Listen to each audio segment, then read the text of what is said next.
Well, hello and welcome back to the final case file for Broken Ronin. I'm Cosmos. And I'm the Loach. It has been quite a journey for us to get through this guy's channel. I will say it has been a roller coaster of ups, and the roller coaster has gone down a fair decent amount of times. I mean, the most recent excursion was a nice little peak, though. I think it's the peak of the videos we've seen so far was case file 4. Most deservedly, it should have been his number one video, but Yeah. So this is case file number 5. This is CRS. Thank you guys for joining us. And this is going to be a little bit more than just a normal case file because we're going to be covering the whole arc of the channel at the end of this. But I'm really, really excited to talk about this topic because the framing of this question makes it sound like he doesn't agree with it. Let's read it out for those who are audio only. Thumbnail is just a picture of Yuji, and it's split down the middle with Gojo on the other half. We'll see what the implication is with that. Is Yuji truly Jujutsu Kaisen's main character? Now, of course, with the implication, now we get the implication with the thumbnail being that people think that Gojo is more of the main character of Jujutsu Kaisen. And the framing of this question makes it sound like he might agree with that sentiment. Now, we don't know that, and he could be setting that up to maybe a subversion where it goes, no, Yuji is. And I think it should be fairly obvious to anyone who spends a lot of time reading Jujutsu Kaisen that while Yuji is not the strongest and maybe he isn't dictating the plot going forward, he's not setting events up and executing on them like a Kenjaku or a Sukuna where they are affecting the plot with their own decisions. Yuji's very reactionary. But the idea that he is not the main character just shows either that you haven't watched or read the story, or you just have a fundamental misunderstanding of what the main character is. The main character is not the strongest character, and maybe anime has kind of warped people's brain with that. Goku is the main character of Dragon Ball. He also happens to be the most powerful main character we're dealing with. Maybe not with Beerus or Whis or whatever, but he's our most powerful of the main cast. Same thing kind of goes with Bleach. Same thing kind of goes with Naruto. But it doesn't have to be that way. The main character can be a Frodo, who's actually kind of quite powerless in terms of the actual agency in the world and his ability to act on things. He can't pick up a sword and just kill an enemy. He can, I guess, he has, but that's not his main role. His main role is to be the bearer of the ring, and that is the most central, important part overall, over any battle that can be fought or any ability that can be used. If we were trying to think of the main character had to be the strongest, then Gandalf would be the main character, and it'd be very uninteresting. So, what instead we have to look at when we frame or we try to dissect who the main character is, more than the protagonist, because if we want to differentiate those, is how the story is framed and kind of from a non. This is going to sound from a weird perspective, but this is less about the meta and more about how narratives are framed and structured. So, okay. Yuji is the crux of the entire story. Without Yuji, most of the story can't happen, and that's made explicit. He is less of the planner and executor as he is the cog. Kenjaku is executed and set up his life in such a way that he can fulfill the role of being the perfect vessel for Sukuna, with the goal of reviving Sukuna at full power, fulfilling the contracts he made with all the reincarnated sorcerers that they would get the chance to fight Sukuna, and basically creating the next Heian era. Kenjaku's goal is to create a chaos that not even he can predict or control. Yuji is the perfect vessel for that in terms of being able to channel Sukuna. We don't know quite all the details of Yuji's family and why they were chosen to be the person that he used to carry out Yuji's birth. But let's just start with the origin of the overarching themes starts with Yuji, okay? What about just what we see in the first episode? Well, the first episode of the anime shows Megami tracking a finger, talking to Gojo on the phone off screen, finding a trace of the finger but knowing that it's gone, tracking it and finding Yuji. So, we've got basically our 4 central characters, and 2 of them are off screen. It kind of shows how they're more tangentially related to what the main characters are. The main characters are Megami and Yuji, and I know that sounds strange to say because Megami's not in the show or the anime for most of the runtime due to what happens at the end of the Shibuya incident. And I'm kind of no, we're not going to do any spoiler-free stuff. When Megami gets taken over by Sukuna, he's essentially written out of the story for the most part. We get a few frames or a few manga panels here and there showing what he's kind of dealing with in that headspace, but for the most part, he's out of the story.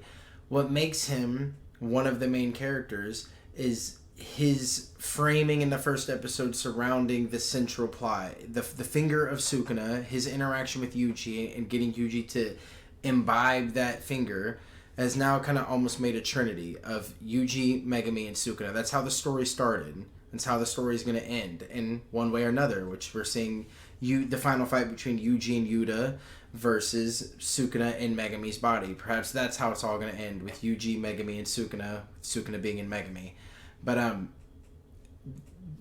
that's what's more important than Gojo being really, really strong. Now, someone could listen to this and go, well, as a pushback, how important is Gojo to the story of Jujutsu Kaisen? I mean, he essentially rebalances the world at his birth, where not only are cursed spirits either becoming more powerful but also more sneaky because they don't want to get one shot, but so are cursed users and Jujutsu sorcerers. There's been a rebalancing of the field with Gojo arriving, and that started with his birth. And yeah, much of the plot revolves around removing Gojo from the board so that most of the bad things in the series can happen. So people could have arguments for Gojo being the main character. The reason for why he isn't is because he more so fulfills the role of a very strong mentor character. He has a role, but we're not seeing Gojo grow and develop throughout the course of the series. Gojo has developed. He's finished his story. We get flashes to it in the second season of Jujutsu Kaisen at the very beginning, but his story has more or less resolved in terms of what we would see from a protagonist setting, from developing, starting at a low point and kind of growing into your own and overcoming those challenges. We are seeing him at the end of that arc.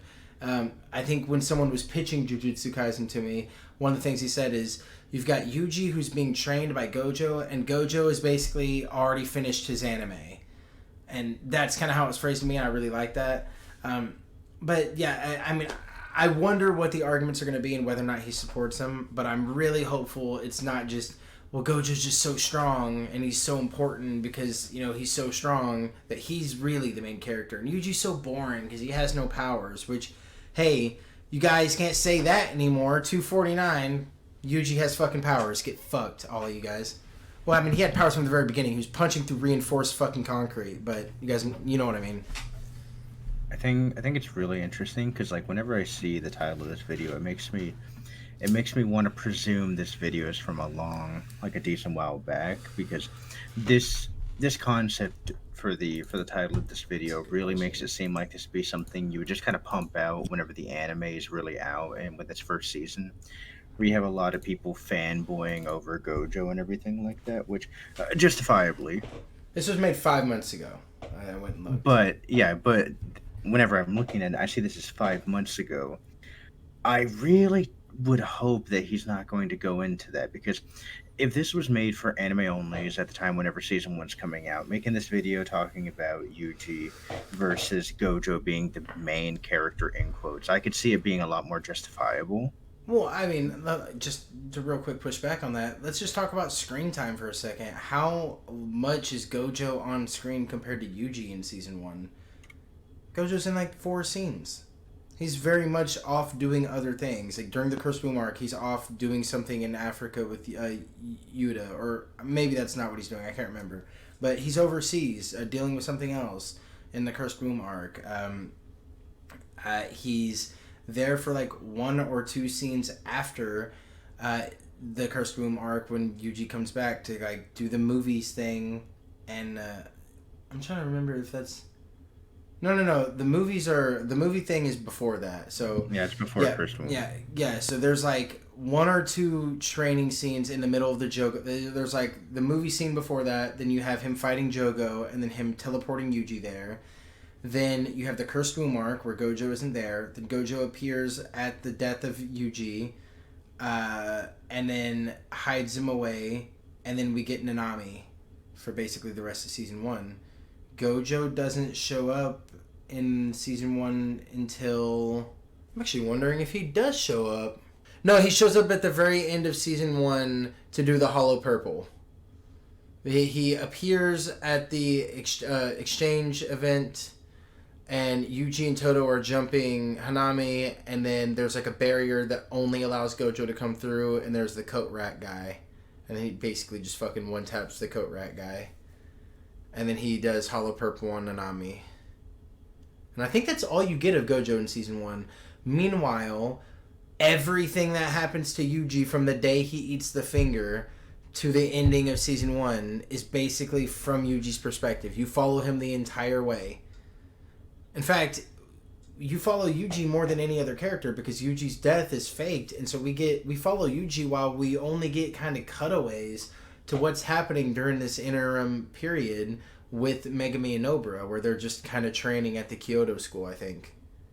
So, I mean, Yuji gets like, I want to say 70% of the screen time in season 1, so I don't even know how you could think that he's not the main character.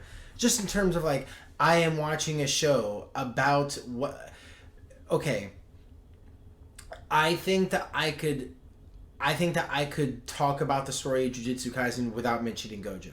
I don't think I could do that with Yuji. So here's the version of Jujutsu Kaisen that I would give as an elevator pitch without mentioning Gojo.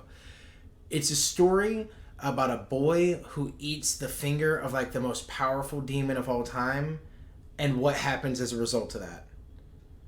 Alright, try to do that. Try to do Jujutsu Kaisen without Yuji. That means you can't mention Sukuna. Really. It's hard to mention Sukuna. Yeah, and then you can't even talk about really Kenjaku either because you have the whole like cursed wound thing as well. Can't really talk about any of the... you can't really talk about Megumi because like the first scene of Megumi is him meeting Yuji. But I guess you...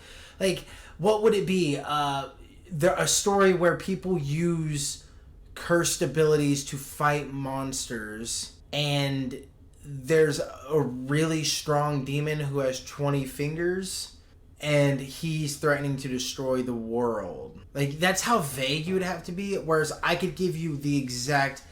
There's a boy who eats a finger of the most powerful demon, and it incarnates in him. We watch the result of his life of that, because that's what the story's about. If I told the other version of that, and then you watched Jujutsu Kaisen, you're like, well, he didn't mention this guy who most of the show is fucking about. The story is about Yuji. From page 1 to chapter 249, we have been basically watching Yuji day in and day out. Now, when you get to like culling games, we start cutting away from Yuji a lot more, and I think it's because Gege is wanting to play with, what is Yuji doing? Well, he's training with this guy. Oh, he's training with this guy, and we're getting like little teasers. But basically, up until that point, we're watching him day by day by day by day by day. So really hard to say he's not the main character. Now, I do think this is a YouTuber thing. I have almost enough faith in him to say that, yes, of course, he's the main character. Being the strongest doesn't make you the main character. This should be a pretty easy layup. The reason I clicked on this is, one, I've seen this talk go around, so I kind of just wanted to get my official take out there. And this is truly a low bar, and we both know about this one, so I feel like we both have a lot that we could say on this. But this is truly a low bar to pass. I don't see why this would even be a 15-minute video. I mean, I guess I kind of get it because we're at 15 minutes now. So if we ended the recording here, that would basically be the video of, is Yuji truly Jujutsu Kaisen's main character? But, I mean, unless you have anything that you want to get preloaded, I think I've got... I wonder if he's going to edit this himself, or if we are going to get some Johnny Star edits, because boy... Here's hoping. But the main point I was trying to get at earlier was, like, if it was referencing the anime, I could see them bringing out this video Just because that was kind of like the opinion of like a bunch of like the TikTok thirst trap Gojo girls, right? But even then, like seeing this is from 5 months ago, I would argue I would think the thumbnail would be much better served. I mean, instead of having Gojo, maybe have Yuta. I mean, honestly, with what's going on in the manga right now, just do fucking Sukuna. Do the original edit where it's Yuji and Sukuna, because goddamn, he's basically the fucking main character. And he really does feel like the main character, doesn't he? But yeah, that's about all I got to say on it. Alright, well, I mean, this is the last case file. This is kind of... He's had 3 stinkers and 1 pretty okay to good one. This one, if this one's really good, this evens out his average. If it's like okay, then he's not he didn't do bad. If this one's really bad though, like if this is the Percy Jackson video all over again, oh, we're in a rough spot. It's really not going to look good on his file if that's the case. All right, well, I think we're ready. Let's give it a start. All right. Yuji is the main character of Jujutsu Kaisen. Thank you for Video telling me. ends. All right, cool. Just end the video. And he lands. All right, guys, that was a great video for us to react to. Thank you. All right. And I fucking wish I could clock out right now, dude. No way the supervisor would be able to tell if we just punched out right with that, right? Like, no way. I mean, yeah, that guy's still watching us down the hallway. No, I think he's looking at the clock, because we got the clock behind our desk.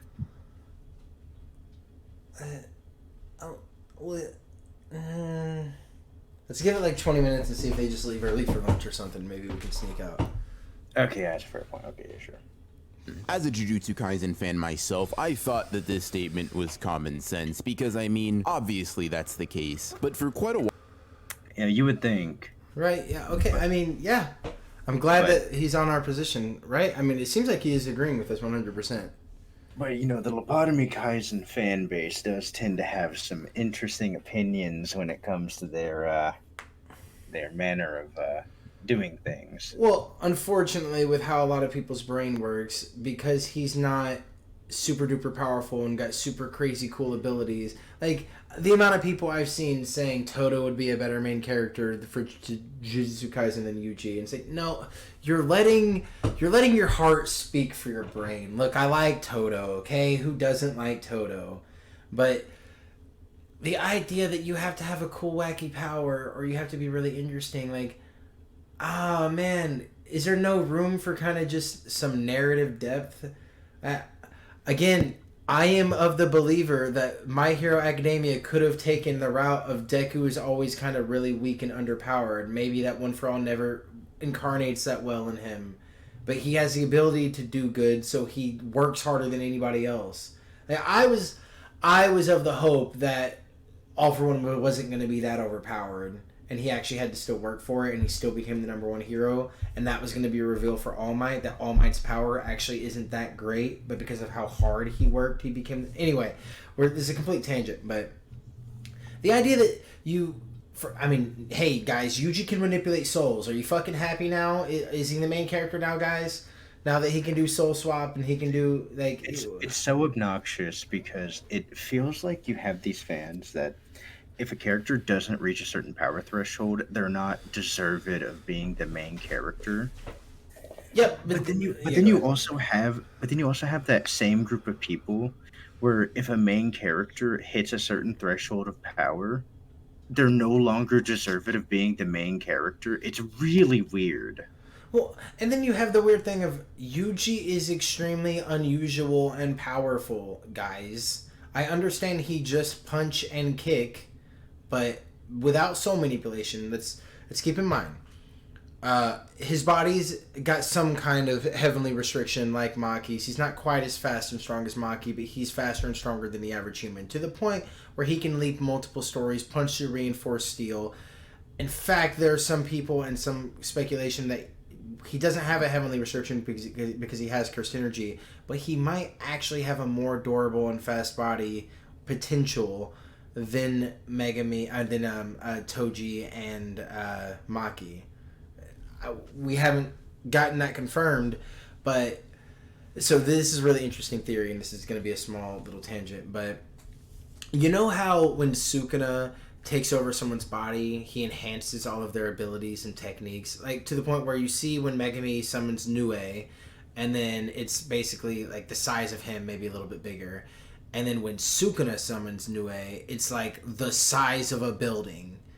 So when people were saying, why isn't he as fast and as crazy strong in Megami as he is Sukuna, I mean in Megami as he is Yuji, because you can see during fights with Gojo, instead of like dashing super fucking fast and like nearly teleporting on people, he's having to like shadow dive and stuff under Gojo and kind of use Mahoraga to sling him around and stuff, and or travel with Nue and do stuff like that.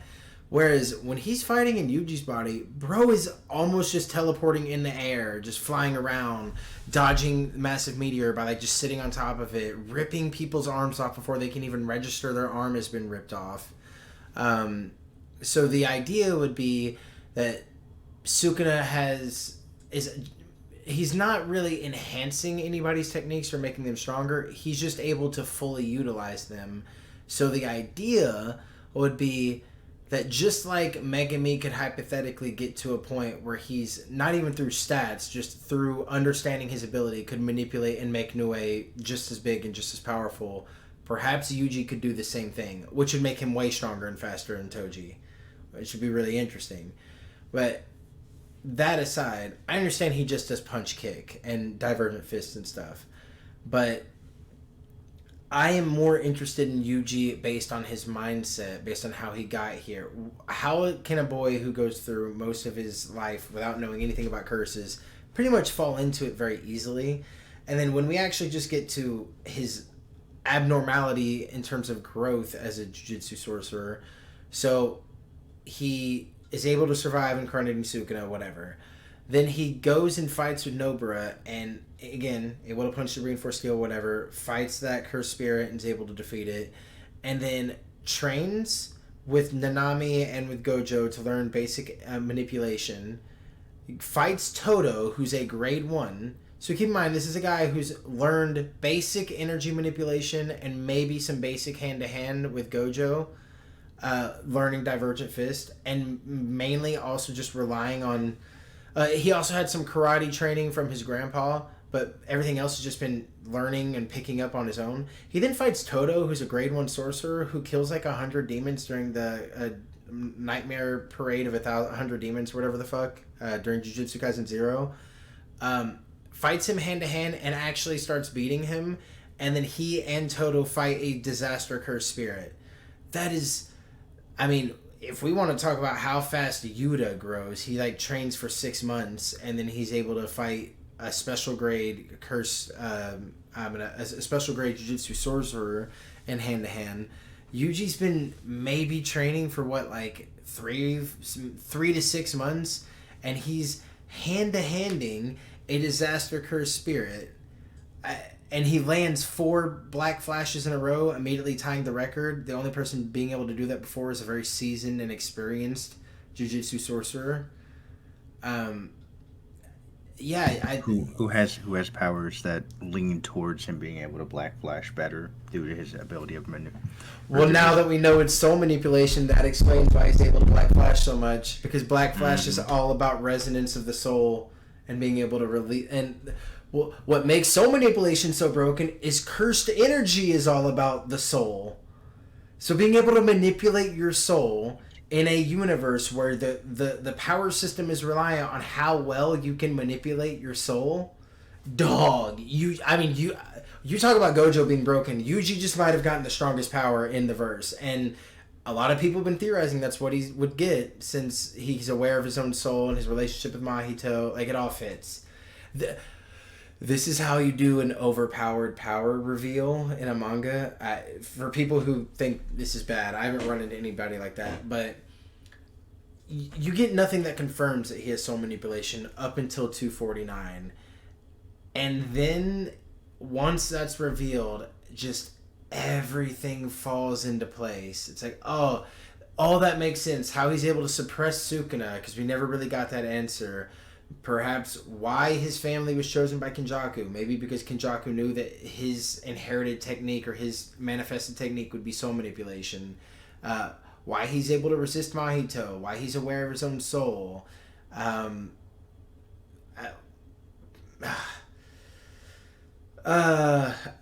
Why he's able to Black Flash so often consistently, why he's able to kind of acclimate and grow so quickly. There's this idea of maybe he was able to overtake and match Toto's level of energy manipulation because he was able to see Toto's soul whenever he's manipulating energy and just kind of did something similar to that. I don't know, just a lot of really, really cool shit, and it all fits. And then you have Gear 5. Like, when you do a reveal that's overpowered, or not even overpowered, but just when you do a reveal in general, but especially when you do one that's overpowered, because that the more powerful the reveal is, or the more powers you're granting your main character, the higher the stakes are. Started on Gear 5. Don't even give me. I'm about to pull the fucking ripcord, because here's the thing. Yuji having soul manipulation and being overpowered is fine as long as you make it make sense and it's justified and it doesn't feel like an ass pull. And if it's the more impactful the reveal, the more care you have to take in making it deserved. When you get a reveal like that, it should be like, oh, that makes sense. That's really cool. Your reaction shouldn't be, wait, but no, because you said this and then you said this and then you said this. When I was theorizing about what the reveal was going to be, because I knew there was a reveal coming, I went and looked at what you told me, and I paid attention to that, and I tried to follow in those clues to a logical conclusion. Why did you punish me for remembering what you told me?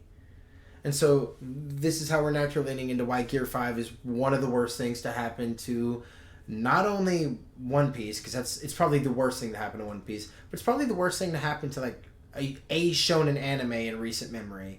It is a pretty devastating blow, I would actually say, and it's going to have lasting ramifications going forward into One Piece, because the more people start to realize that Gear 5 doesn't make any fucking sense, and also its powers are just bad for fights in One Piece, the more people are going to sour on it, and it's going to have major implications, because we're going to get to the really big fights coming up. And now I'm just going to let you loose. I'm taking off your chain. Go. The major problem that goes on with Gear 5, especially in this moment right now, where I understand we're talking about Jujutsu Kaisen right now, but I need to rant about Gear 5. Because the problem is that whenever you have a big reveal like that, the number one thing that is the best thing that you can possibly do is having leading up information and little nuggets of information so that you're able to come to that natural conclusion for that power whenever it gets revealed. You don't want to get it too early, but whenever the reveal drops, you should be able to look back and go, well, if I would have just pieced together this, and this, it all makes sense. Now, of course, you're missing the key component being whatever the reveal was, right?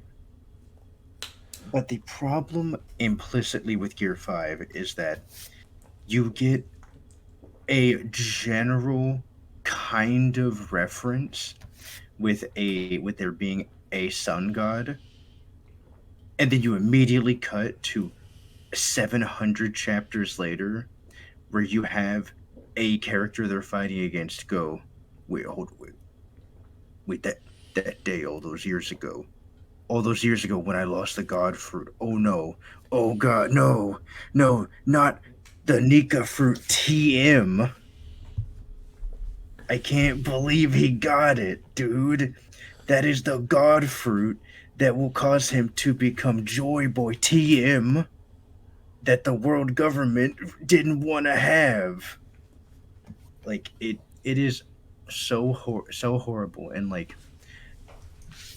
yeah, it fits with a bit of the themes of there being goofy fights, but I wouldn't even say that the point of the fights in One Piece are to be goofy or to completely undercut all the serious moments, because I understand people in the comments will come here and go, One Piece has always been about goofy fights. I want you to look me in the eye right now. And tell me that you would have felt the exact same level of impact if whenever you found out during the Arlong Park scene that Nami was a slave to Arlong, if Luffy would have grabbed Arlong, put him in like a headlock, gave him a noogie, and said, "That's what you get for being mean to Nami," and then he like dunks his head in the water. No, you want to kick his ass. Wait, Well, why do you want to? Why do you want to have a moment of in a huge serious scene where you're trying to get all those dramatic implications to get that whole scene out there? Do you want this guy fucking off? And that's what you got in the Kaido fight. well, and people will say, well, there's plenty of fights in anime where someone gets really strong and they kind of fuck off to flex on their opponent. And it's like, okay, look, we can maybe grant you that the point of Gear 5 and the point of Joy Boy is that he's supposed to be silly and laugh in the face of any situation. And, you know, maybe we'll even grant you that the idea of Luffy being a version of Joy Boy or being Nika, that is in the series and that's foreshadowed fine. I might be able to grant you that. But what about just the actual properties of the fruit itself? Because look, I'm a mechanics guy. I care a little bit about the crunch, and I care about consistency because consistency is what helps me get invested in your world and helps me accordingly understand the stakes. If you don't have any consistency and you don't follow your own rules, then basically the writer can at any time disregard or invent something new to get themselves out of a problem. And I never get to see a character overcome their barriers. So, Trevor, you're going to have to help me out here. What is Luffy's devil fruit pre chapter like 680 or whatever the fuck? What is his devil fruit before that? Let's just start with that. All right. So pre the reveal, he was said to have the Gum Gum fruit. It is a paramecia type fruit that turns your body to rubber. It does not require an activation. His body is just rubber. Okay. It has the properties of rubber, and it will snap back to its predefined determination of what his body is, right? Okay. Like if he stretches his arm out, it will come back eventually to his normal arm length. All right. Follow-up question. You said paramecia. Does that mean there's like different types of devil fruits, Trevor? Or the Yes. Okay. Yes, there is.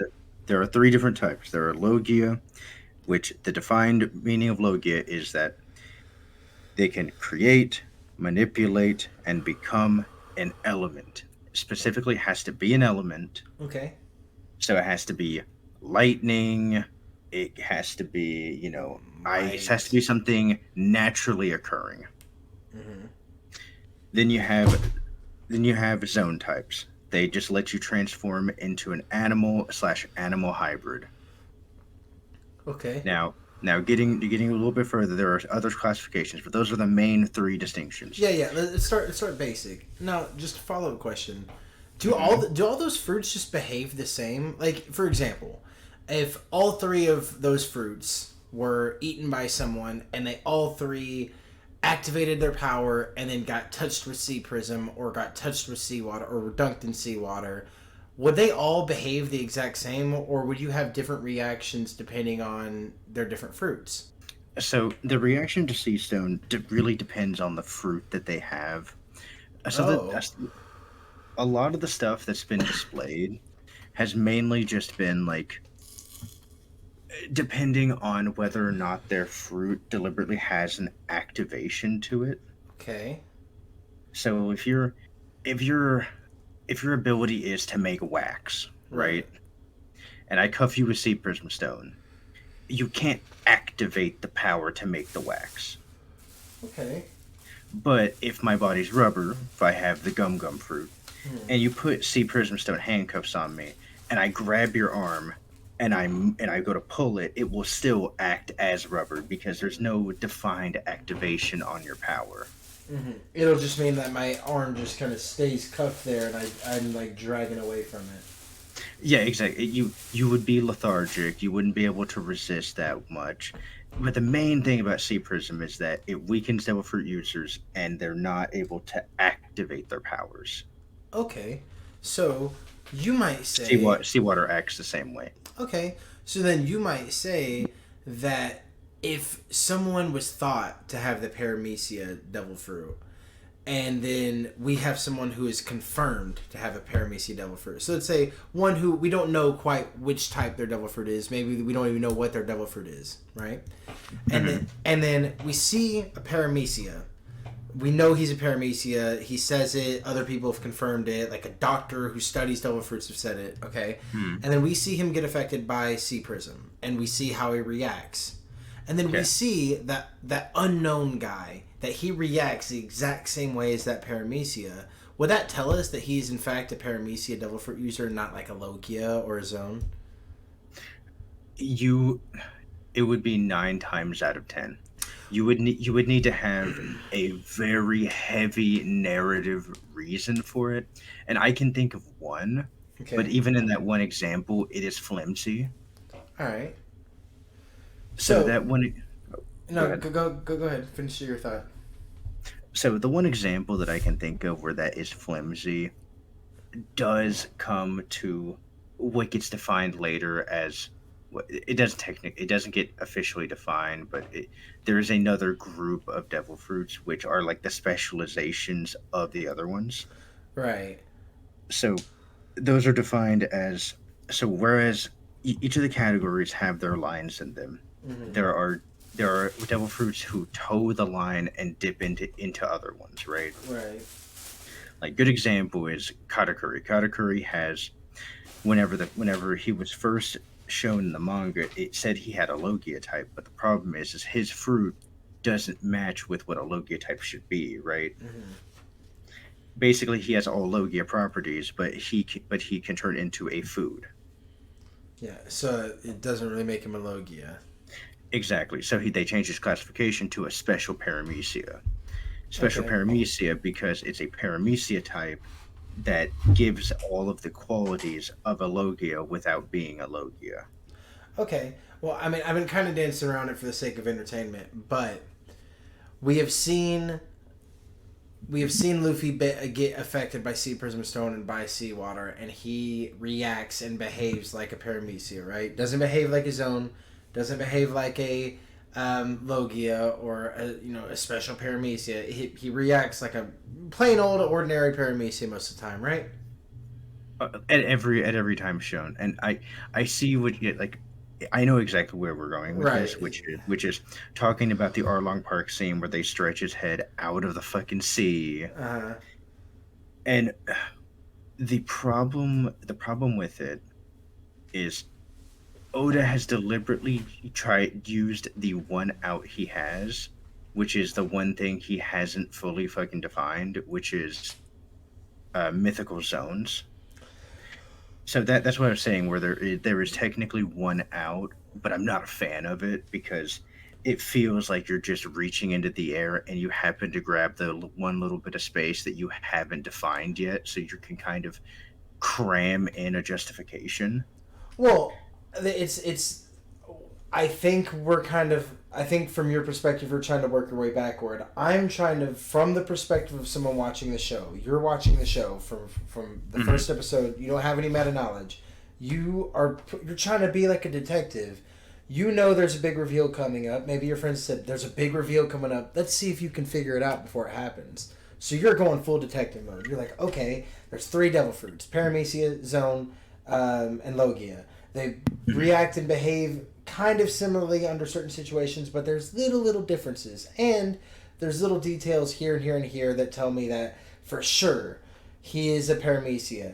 Like, unless the writer did some bullshit pull out of his ass that I'd never even be able to predict, he's a paramecia. Yeah, exactly. So okay, Trevor, Loach, what is I do that.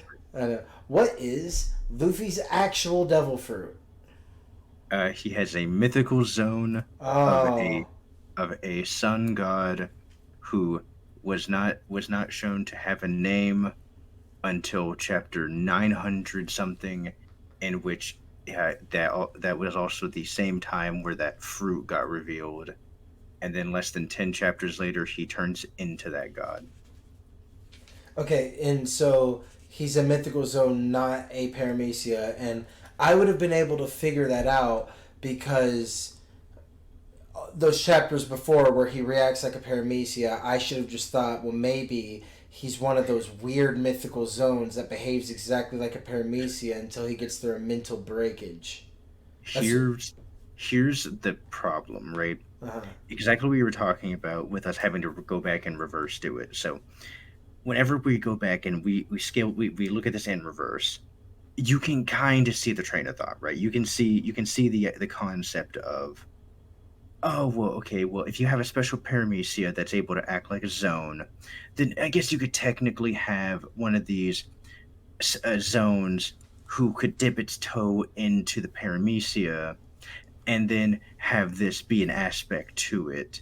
You that is with so much meta knowledge going into it yeah. without it getting alluded to, and that's really the main reason why I'm such a not fan of Gear 5 is like if you would have had other characters that were blurring the lines between the devil fruit types and having the characters recognize and saying, but that's strange, he doesn't act like one of this, so we have to change our strategy. It would feel so much more natural for going, oh, well, that's kind of okay. Okay, well, Luffy's Well, doing this, he's doing this. It's and kind of then weird that he reacted like this early on. and then you could have situations, and I think you and I have talked about this in private Discord calls, where there'd be what if there's a fight where someone tries to take advantage of the fact that he's made of rubber. So they do this very complex thing like rubber is made up of these, this compound. If I launch this compound at him, it'll, break him apart at a molecular level. And they launch it, and it does nothing to Luffy. And he goes, but it doesn't make any sense. If he's rubber, then that should work on him. If he's able to resist things because he's rubber, I should be able to affect things better because he's rubber. And we would just never get an explanation. And maybe people would call that bad writing until we get the reveal that because he's actually the legendary or the mythical zone Nika, it's more about what Luffy believes his power to be. He's almost like an orc. He believes his power works this kind of way. And so that kind of high level chemical equation that doesn't get explained to him for how he should molecularly break apart or whatever, that wouldn't ever compute in his head. So he'd be like, what? No, that doesn't do anything. What are you talking about?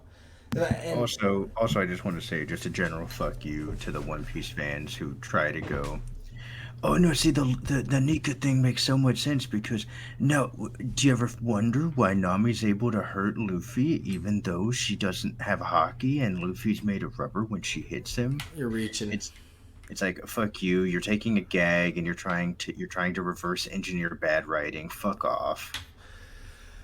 So that is the Luffy tangent aside, but it's relevant because we were talking about the reveal of Yuji's powers, and I feel like going forward we're going to be talking about, well, he doesn't have any very interesting powers, and now that's obviously not the case. But the reason why that reveal works so much better is because when you get that reveal, it's less of a wait, but that doesn't really make sense because of blah blah blah. Instead, you get, oh, right. Well, obviously, because this and this and this and that. Like, now his confrontation with Mahito makes so much sense. Now Mahito saying, I'm you, and Yuji saying, I'm you, that makes way more sense because what is Mahito's ability? Soul manipulation. It feels so satisfying to be able to see that be Yuji's power, right? After you got done reading all the stuff with Mahito, because you're scratching your head wondering why Yuji's resistant to it, and people will think, oh, well, maybe it's Sukuna giving him resistance and all this other stuff. But like, once you finally get this, you get the click that it wasn't Sukuna protecting the body. It was him. Well, I mean, Good. you do get a line from Mahito that says he's aware and able to protect his own soul, but the reasoning that Mahito gave is, well, because he's been sharing a body with Sukuna and they've been having to switch souls, that's why he's able to resist it. But yeah, I think the review so much better, beautifully done. You have explanations for this at multiple reasons, at multiple levels. It's done great. I didn't have to wait 800 chapters for him to reference something that was a throwaway line at the time and have a bunch of dumbasses in comments of every single fucking subreddit I go to try to tell me it was well written because they can't read past the third grade level. Fuck them. Dude, I got you upset with the Gear 5 talk. I hate the One Piece community so much. I hate them. Well, and this also supports my theory that the timing for the manga releases versus the anime, it's intentional. It's been set up this way.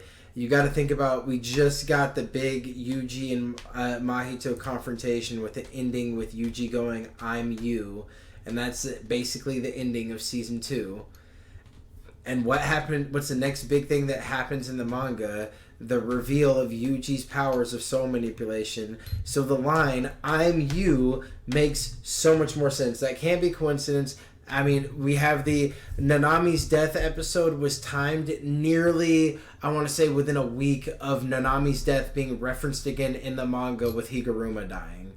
Like, it was very, very close. It's like Nanami died. Gege is so good about working with the anime artists. Dude, it's I think a lot of the breaks have been, I'm gonna wait so the anime can get that part out, because I think he's like, well, I foreshadowed that in this chapter in the manga, and that chapter is being animated now. So if I do the payoff for the manga right here, it'll time up with the foreshadowing in the anime here. So people that have been manga readers that are watching the anime, they are getting reminded of the foreshadowing I'm setting up in the anime. So when they go back to read the most recent chapter of the manga, the payoff hits them so much harder because they've just been reminded, but not in an artificial way where it's like, here's a flashback, remember this? And we're like, okay, so this is what he's going to do because he's obviously setting this up. It's such a good strategy. I really hope other mangakas decide to do that as well. It is great, absolutely perfect for them to be able to do that. So let's roll it back like 10 seconds because I don't remember at all what he was talking about, and let's let our man talk. Let's roll it back to the beginning of the video. Are we really only 15 seconds in? Oh no. Oh, we're 48 minutes in. Yuji is the main character of Jujutsu Kaisen. As a Jujutsu Kaisen fan myself, I thought that this statement was common sense because, I mean, obviously that's the case. But for quite a while now, the idea that Yuji isn't the main character for a myriad of different reasons has started to crop up within the community. Initially, I thought this was some very niche subgenre fans who are overwhelmingly in the minority, probably not even numbering in the thousands, but it's become such a frequent discussion that I am subjected to that my stance on the matter has changed. So no. Dude, no. You submitted to peer pressure? And why'd you do the enlightened picture? You're not enlightened. No, dude. No, dude, this picture right here, there's a picture of us. Put CRS right there where his fucking face is. Put CRS. This is us. That's the rest of you guys kneeling before us. Dude, don't you feel like a fucking fool making this video with a manga reveal now? He's gonna use soul manipulation after all the reveals about having an indomitable soul and your soul being able to create more powerful techniques. And oh, dude. Oh, what a fool. Did you pick this video so we could dunk on him for the last one? Dude, I thought this... I know, what I said was this is a low bar. I was trying to give him an easy out to get a good W. Oh, no. The tax return was looking too good. We had to dig up this video. God damn it. No way, dude. So that I have decided to make a full video on it. In this video, I'll be going over many of the... This is me and Cosmos laughing. Yeah. That's actually really good. Yeah, put Loach and Cosmos right there on Mahito and Sukuna, and this is Broken Ronin right there. Yeah, and then it's also our little emblem edited on Yuji's face. Yeah. Instead of Sukuna's laughing face. Yeah, it's just us right now. That's so fucking funny. God damn it, this is the thumbnail. This has got to be the thumbnail. 50 minutes of preamble trying to build this up for your fucking layup, and you just shit your pants immediately when you got on the court. This reminds me of the one, I think I've shown you it's like a college humor show. It's like Game Changer, and where they do different skits. And it's kind of like a Whose Line Is It Anyway type of game. I killed him. Dude, that's what it is. I kind of want to play the clip here without getting like sued. But No, we get fucked over. No. I'll do it. I'll do it right here. But yeah, I like this. I love the fucking. Man, that's a really funny clip. There's a really funny clip that played right there. Yeah. But just I love the idea of just really long 50-minute defense, and that's why you should have quit my defendant. And I gestured to you, and you just go, what? I killed him. Yeah. What? Huh? God damn it, dude. No. He's just memeing. He's just trolling. He's just memeing. Dude, you better fake us out. You better fucking fake us out, or I swear. Arguments I have seen in favor of other It's okay. characters being the protagonist of the story, explain why they are incorrect, and hopefully convince some lost souls and reassure some others as to why Yuji is the real main character of Jujutsu Kaisen. Wait. No. What? That delivery is so confusing. We gotta hear it again. Hold on. What? Wait. I thought your stance changed. Yeah, hold on. Did you backtrack again? Did he do the double backtrack juke maneuver, broke our ankles? I'm so confused. So much so that I have decided to make a full video on it. In this video, I'll be going over many of the arguments I have seen in favor of other characters being the protagonist of the story, explain why they are incorrect, and hopefully convince some lost souls and reassure some others as to why Yuji is the real main character of Jujutsu Kaisen. Oh, thank God. Now in this video... Why would you say your stance changed? Yeah, what?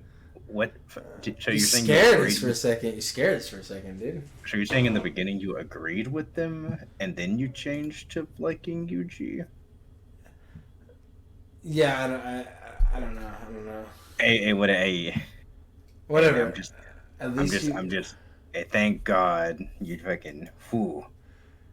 I mean, you tripped over a rake on your way to the finish line, but you did fall over the finish line. So, we do have to give you this award, I guess. I was about to fucking go off, dude. There are going to be two... You motherfucker, you. I thought I was. There are going to be two parts, two sides. Sometimes of I me that pause. you guys are going to see. The first side is going to be much more, let's just say, scholarly in terms of my approach to the main character discussion. I'll be using the story statement. Listen here. Glasses emoji. Damn it! How do we both try to pause at the same time? I was gonna make a different joke. I was gonna say, listen here. You and I both have the brake pedals. We will ruin traffic. Okay. Okay. All right. Glasses emoji. But yeah, press play. Scholarly approach. All right, on your anime. A scholarly approach. 15-minute video.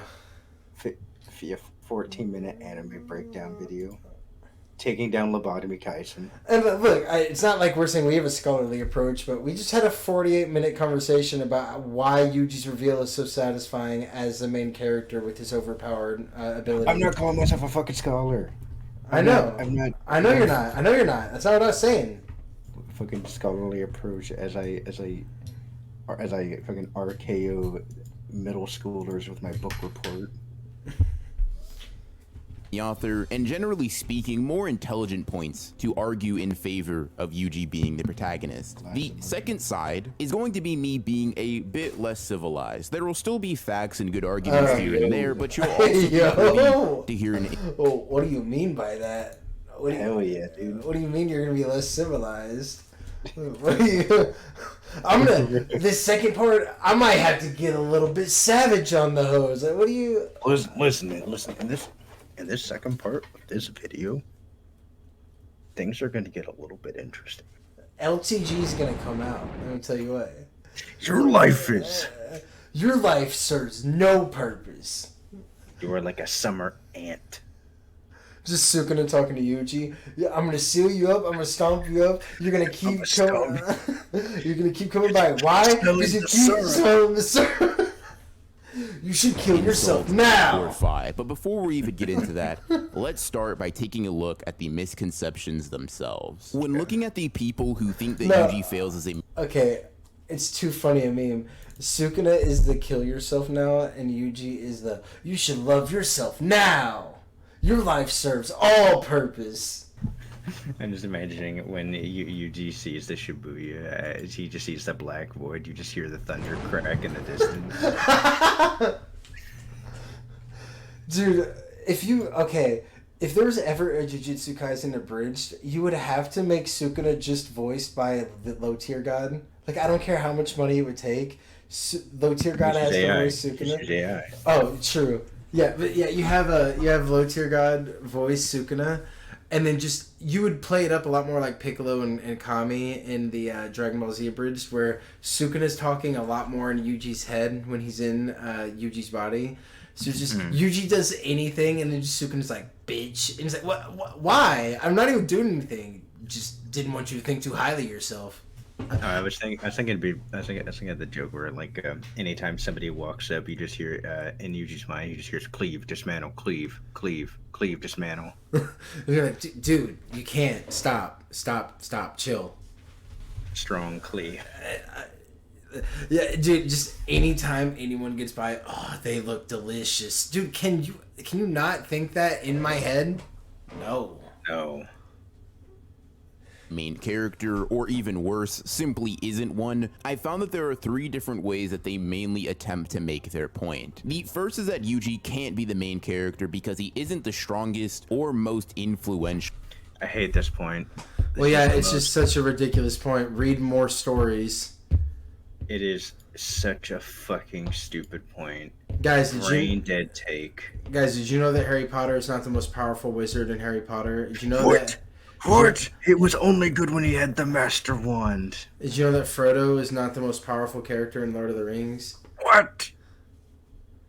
Did you know that Link is not the most powerful character in The Legend of Zelda? What?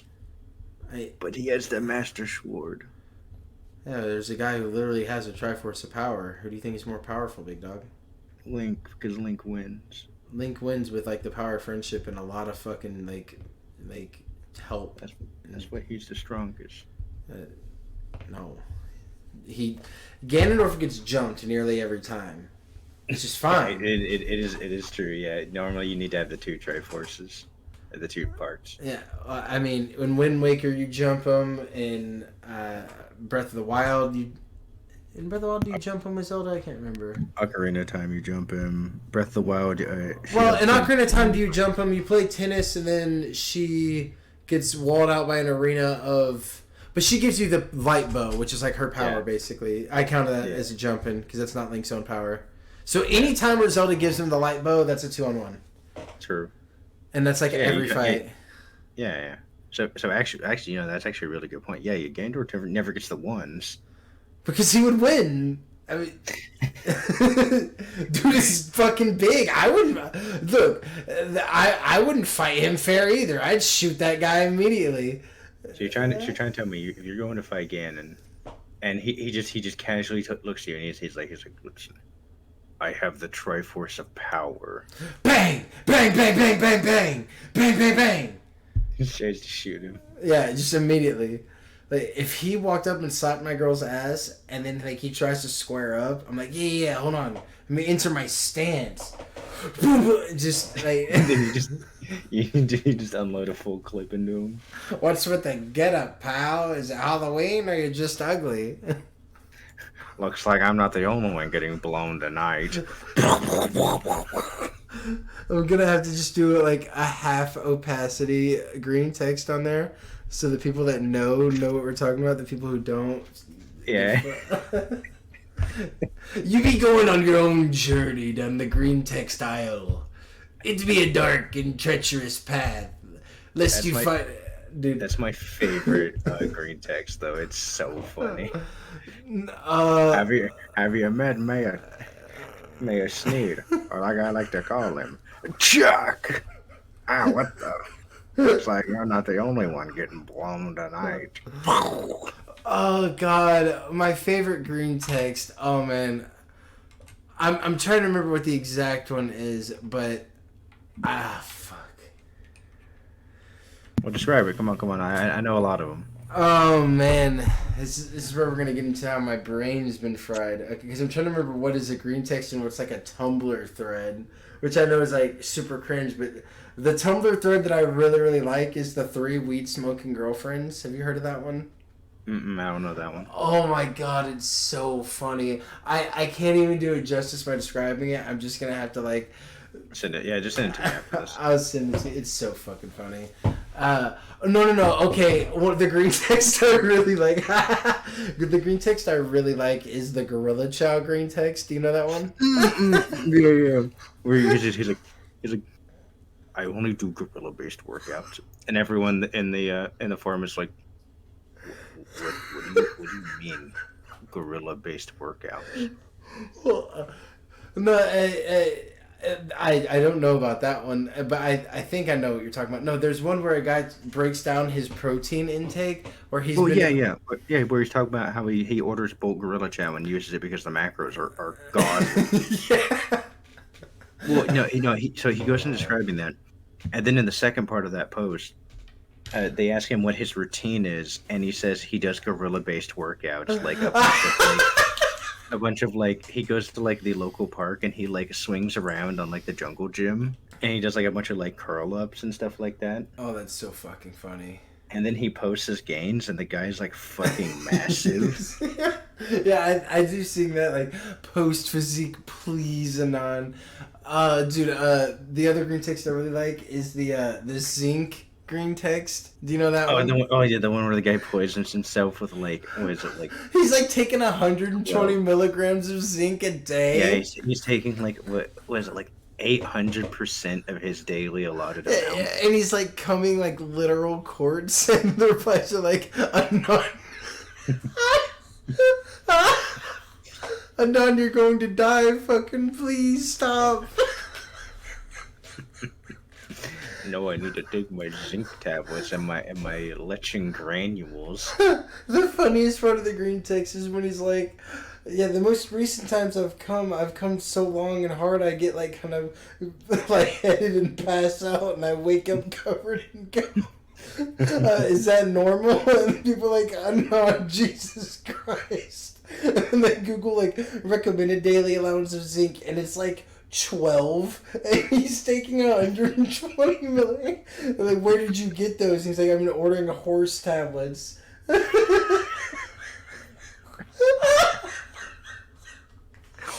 It's such a good green text, dude. Look at my horse tablets. Oh god. Okay, what the fuck were we watching?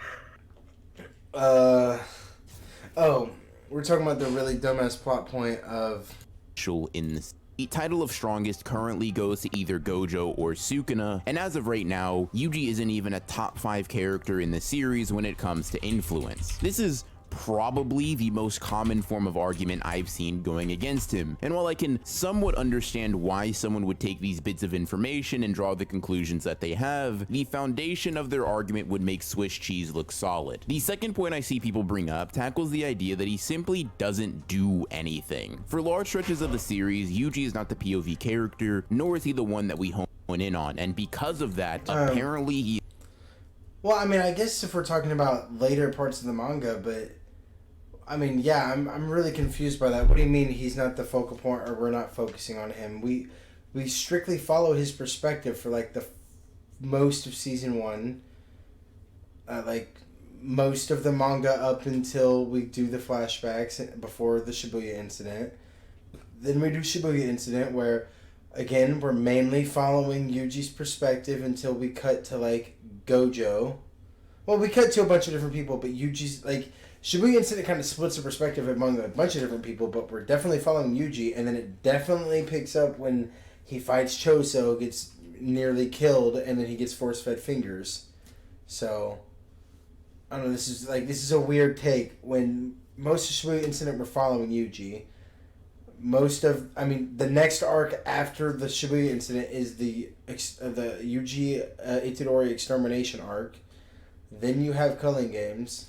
So, yeah, very strange, the idea that he's not the focal point or the perspective that we follow, because maybe I'm just remembering the wrong show or wrong bits of the manga, but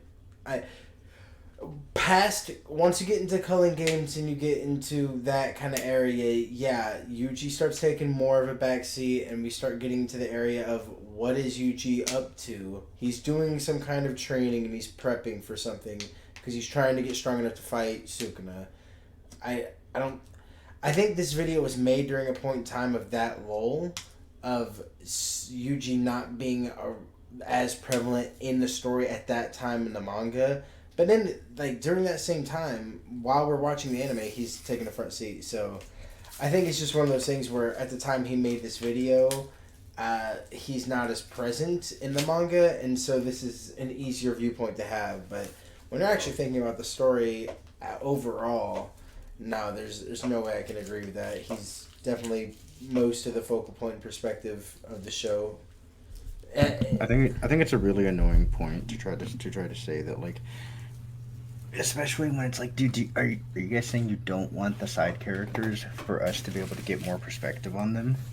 Yeah, there's just no winning. Like, if you flesh out the side characters, then the main character isn't getting enough love. And it's like, I think Yuji is there for nearly every highly important event. Yuji was there and got to firsthand witness Gojo's death, and he wasn't even involved. Yuji's fight, like I said, I don't think you can make this video right now. You could make this 5 months ago when we're still in the midst of the Gojo Sukuna fight, and Yuji's kind of off in the background training, and we don't know what he's up to. You can't, and like, you can still kind of make this video after the Gojo Sukuna fight, and it's about to be Gojo's Kashimo, and again, Yuji's still training, but we're getting a little bit more tidbits. You definitely cannot make this video now where it's Yuji versus Sukuna. So He's not the main protagonist. I just realized we're 2 minutes in and we're an hour in. Hey, you thought this was going to be a quick one, dude? No. Of the series. Once again, part wanted of the to clock out sentiment is early. true, What happened to and it's that? why many people latch onto this idea. However, once again, the numbers don't. Hey, I tried to get us to clock out early, and you said, no, we'll finish out over for the day. I knew it was going to be overtime. Well, dude, he was like watching us, dude. Like, you know what happened to the last auditors that left early? The supervisor was in like a weird mood. Yeah, they transferred departments. It's whatever, who cares? I fucking hate this department.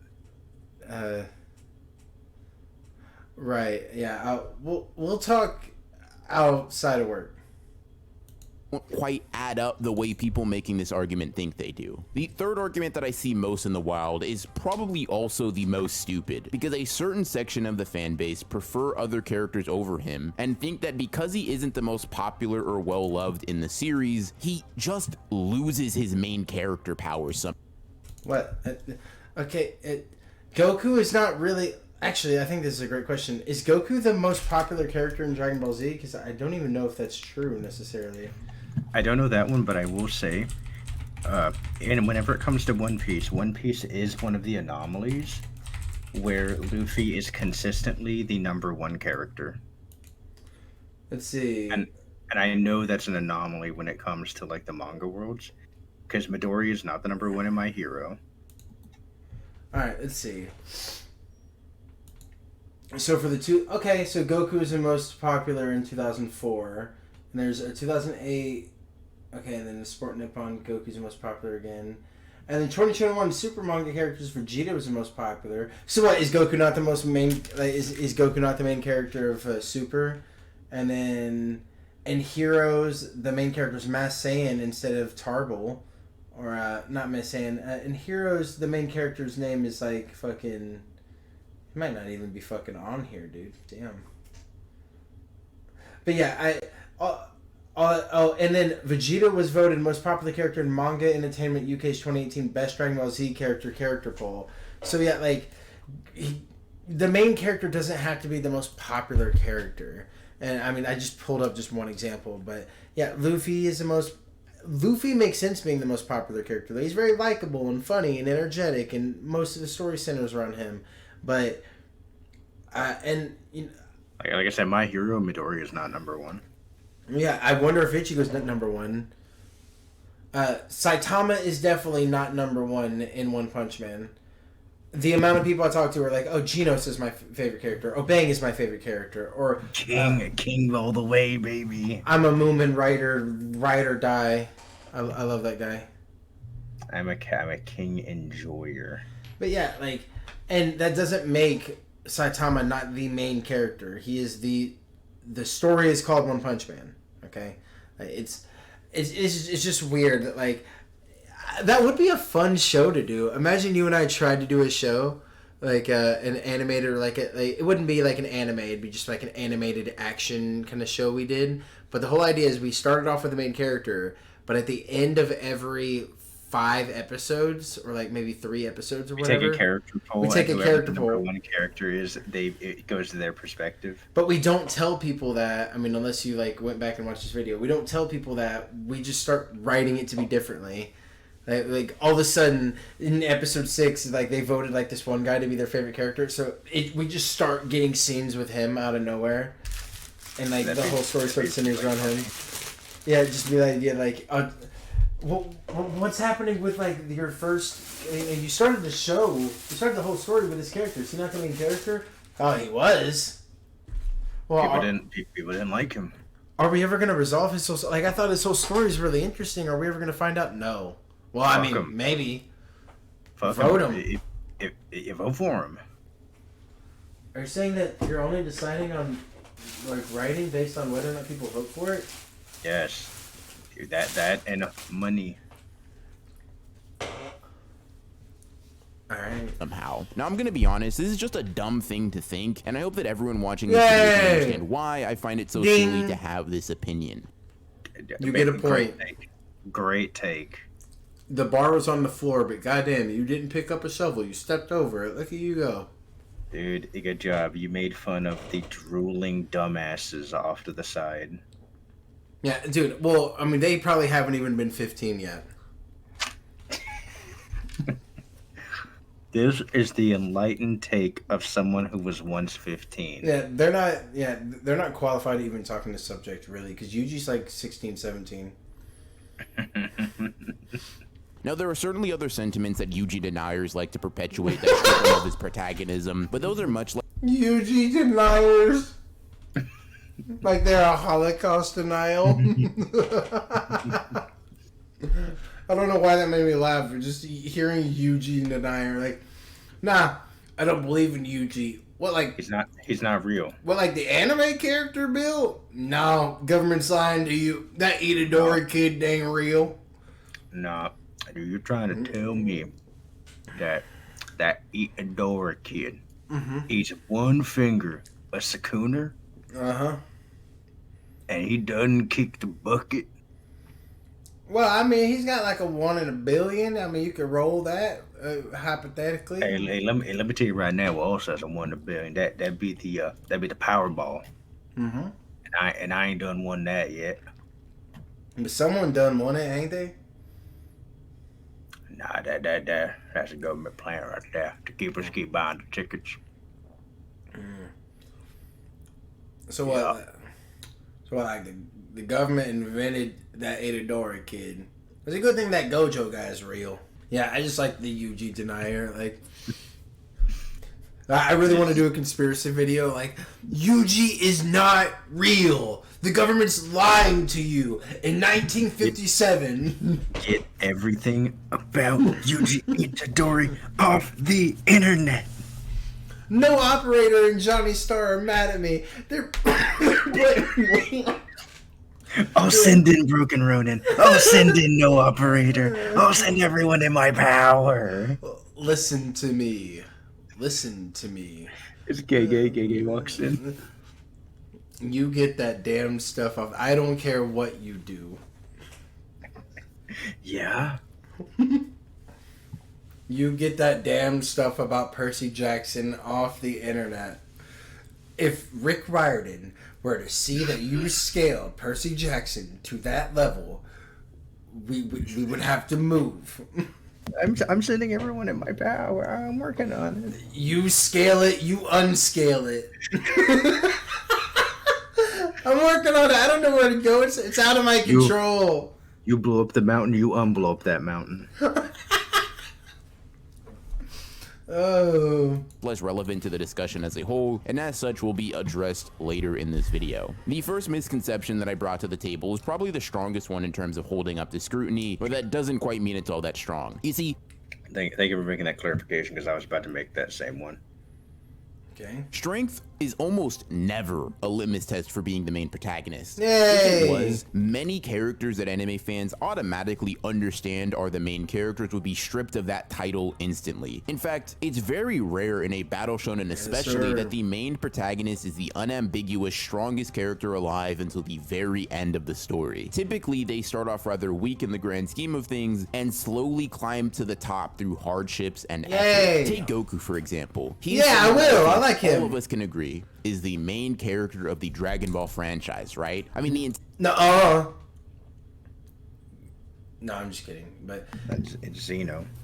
But hey, Gohan was supposed to be the main character after a certain point in time in Z. But the fans kept him on life support. Well, it was more like the editors were really afraid that the fans wouldn't like the change, but they should have had the balls to pull the trigger. They just weren't strong enough. Entire story centers around him and his journey, so he has to be the MC. However, going based off the idea that strength determines who the protagonist is, Goku is Can we just say we didn't see who edited this video, but I think he's doing a really good job so far. Well, I mean, it's the bare minimum of like you're doing relevant clips as you're talking about them and you're kind of showing parts of the story. And I will say, I say bare minimum. The bare minimum is what he used to do, but this should be the bare minimum of you're not really doing super creative cuts or doing really interesting edits, but when you talk about a thing, you're throwing it up on the screen and it's not distracting, it's enhancing what you're talking about. The low bare minimum, which we've seen from you, is zoomed in picture of a manga page moving in a direction. Yep. Yeah. And then Johnny Star has had the best edits that we've seen on the channel so far. I mean, I got those rent free in my head. We'll fucking hire him eventually. I mean, he's got 70K viewers. He'll fucking hire us eventually right now. That's true. He'll put us in his slave pits. I'll be fine with that. Teach me your ways. True, actually, we can get that free course then. All right. actually never been the main character, considering that there has always been someone in the Dragon Ball universe who is stronger than him. Even in Dragon Ball Super, up to where we are currently in the manga, he is not the most powerful guy alive. Fuck yeah, Moro. Yeah. Yeah, dude. Magic. Planet. Okay, what you ranted about One Piece. Is this where I talk about Dragon Ball Super? Toyotaro's dog shit and should not have his job. Not only has he been caught tracing like iconic frames from earlier parts of the series in parts forward, and he's tried to cover it up by saying, "Oh, it was a reference." And the main way he got his job is because Toriyama was so fucking high on his fucking opium that he came across an image of Dragon Ball AF and thought that he drew it.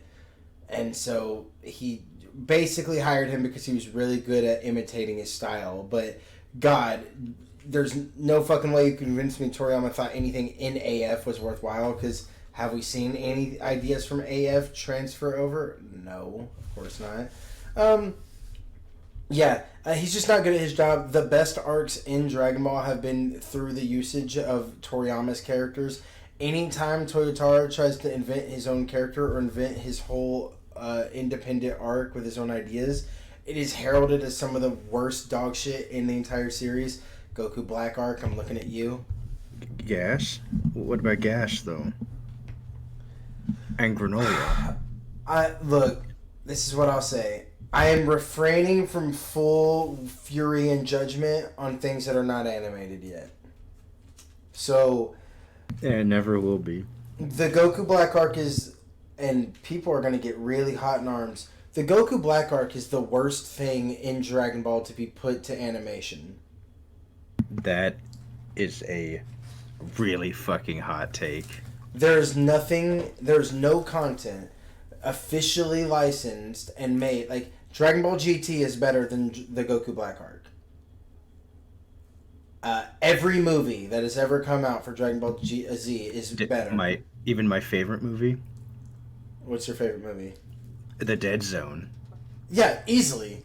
In fact, the only thing competing with the Goku Black arc for the worst piece of Dragon Ball content is Dragon Ball Super Superhero, and I think it barely edges it out. Another one of his work. Yeah, another one that was basically his baby. To the point that I think Toriyama was involved with like a couple character designs and naming it, and no one had the balls to tell him, "Hey man, the name is kind of whack." And that wasn't Toriyama's intention. Toriyama actually meant for it to be Dragon Ball Superheroes, but he like I think someone was afraid to contradict his idea, and he just assumed they knew what he meant when he said, "Well, you're gonna do like Dragon Ball Superheroes kind of thing, like Dragon Ball Superheroes." The fans can look forward to whenever we eventually do a video on Dragon Ball Superhero. Yeah, that'll have to be a break room thing where we watch and discuss, or maybe that's just that could be a standalone. That wouldn't be an audit. Would that be like a surprise inspection of the superhero movie? And we're still getting the names figured out. Don't worry about it, guys. We'll get it eventually. But yeah, that'd have to be you and I sit down and record us watching the movie, and yeah, because you and I saw it in theaters, so that it would just be us going back through it with a because we support Dragon Ball, so we went and watched it in theaters on release. Well, of course, I wanted it to be good. We were talking about it on the way there. How excited I was for it. How I saw some of the animation and leaks, and it doesn't look the greatest, but I bet you I'll get used to it. Was the least bad thing about that movie. Yeah, I mean, I think it's a bit jarring when you first get into it, and here's the thing: it's not bad. It's just because it's animated so differently than all of Dragon Ball, it's jarring. I'm of the personal belief that Dragon Ball's never looked better. Besides Original Z, because I just have a fondness for how Original Z looked. Modern Dragon Ball, the Broly movie, the Dragon Ball Super Broly movie looked so nice. Like, especially the first, 30 minutes where it's just, that kind of scene of Goku warming up and kind of getting ready to fight in the Arctic with that jacket. Oh, dude. Shit was animated so well. It was fucking mwah. But alright, I'm not a fan of Dragon Ball Super. We'll probably get into it one day, but I think most of it is really bad, and the things that are good are surrounded by piss. So. Okay, let's continue. Whis, Zeno, the Grand Priest, all of these characters are more powerful than Goku, and that means that he can't be the main character, right? But hold on, maybe that's just an outlier though. So let's take a look at the big three. Because in all of those series, Ichigo, Luffy, and Naruto are the strongest right from the start, right? Oh wait, they aren't, are they? Naruto isn't the strongest character in the verse until Kage is defeated, and Ichigo isn't the strongest until the death of Yuha. Maybe in Luffy's case, you could say he is currently the strongest in the verse with Gear 5. What? That only happened... What? No. Gorosei, Shanks. Luffy went even with Kizaru. You can't compare him to even Saturn and the other members there. Can't even compare him to Shanks yet. Shanks, Blackbeard. Blackbeard. You can make the argument for Sengoku. Yeah, Prime Whitebeard, Prime Goldie Roger. We just named the prime of basically every character. You can have my hot take or my take that I don't think is hot, but One Piece fucking brainless will think. I don't think Gear 5 Luffy still beats Kaido. He still loses to Kaido. Yeah, people forget Kaido got jumped for multiple days. Luffy got killed 3 times. Bro literally had to be pulled out of the fight multiple times. And the Kaido, no rest, just getting consistently jumped. Yeah. Right, but we're just going to discount that. We're just going to presume that just because Luffy was able to beat this man as he was taking the fucking health bar debuff. Well, no. Well, Luffy was involved in the raid encounter while Kaido was the raid boss. It means Luffy can solo the raid boss, which is why he did, right? Yeah, true. Yeah, he got the last hit. It didn't matter that he needed to be re-rezzed fucking 4 times. True. Dude, actual 80 carry logic. Support flash hooks, knocks up, gets a fucking ignite or an exhaust. Gets in the way of a skill shot so the 80 can get the double kill, and then everyone seems like, fuck yeah, it's so nice to have a good 80 carry. And you're like, yeah, I'll just kill myself. That's fine. That's cool. Support players deserve to be dunked on. After 1,000 chapters of manga, you gonna tell me that these three characters aren't the MCs of Bleach, One Piece, and Naruto respectively until their series are almost over? Come on now, let's be serious. But hold on, let me try to be fair, right? Let's take a step back. Because in the beginning, I technically said that part of the first criticism is strength, but another part of what strips Yuji of his protagonist points, apparently, is the fact that he isn't the most influential character in his own series yet. Well, that's more of a fair point, right? No. Goku's not the most influential character in his series for the most part. Goku is chilling on Earth until Raditz... Let's just take Z. Goku's chilling on Earth with his kid until Raditz shows up to fucking destroy the planet and find his brother. You're like, well, that's related to Goku, so that's influential. Okay, sure. So, Goku dies to Raditz. Raditz is kind of like on his deathbed. Piccolo then tells him about the Dragon Balls, which exist to kind of rub it in his face. And that is communicating to Nappa and Vegeta. So that's kind of more Piccolo's hubris and Raditz's communication. Well, Piccolo was Goku's nemesis at that point, so it's still related to Goku. Okay, and Raditz is Goku's brother. Okay, so then when Nappa and Vegeta show up, they kill Piccolo. And because they kill Piccolo, they kill Kami, and the Dragon Balls are like no more. So even though they defeat the bad guys, Goku's... Well, Piccolo was protecting Gohan, who's Goku's son. Okay. So then, sure. I mean, that's still connected a little bit. You're right.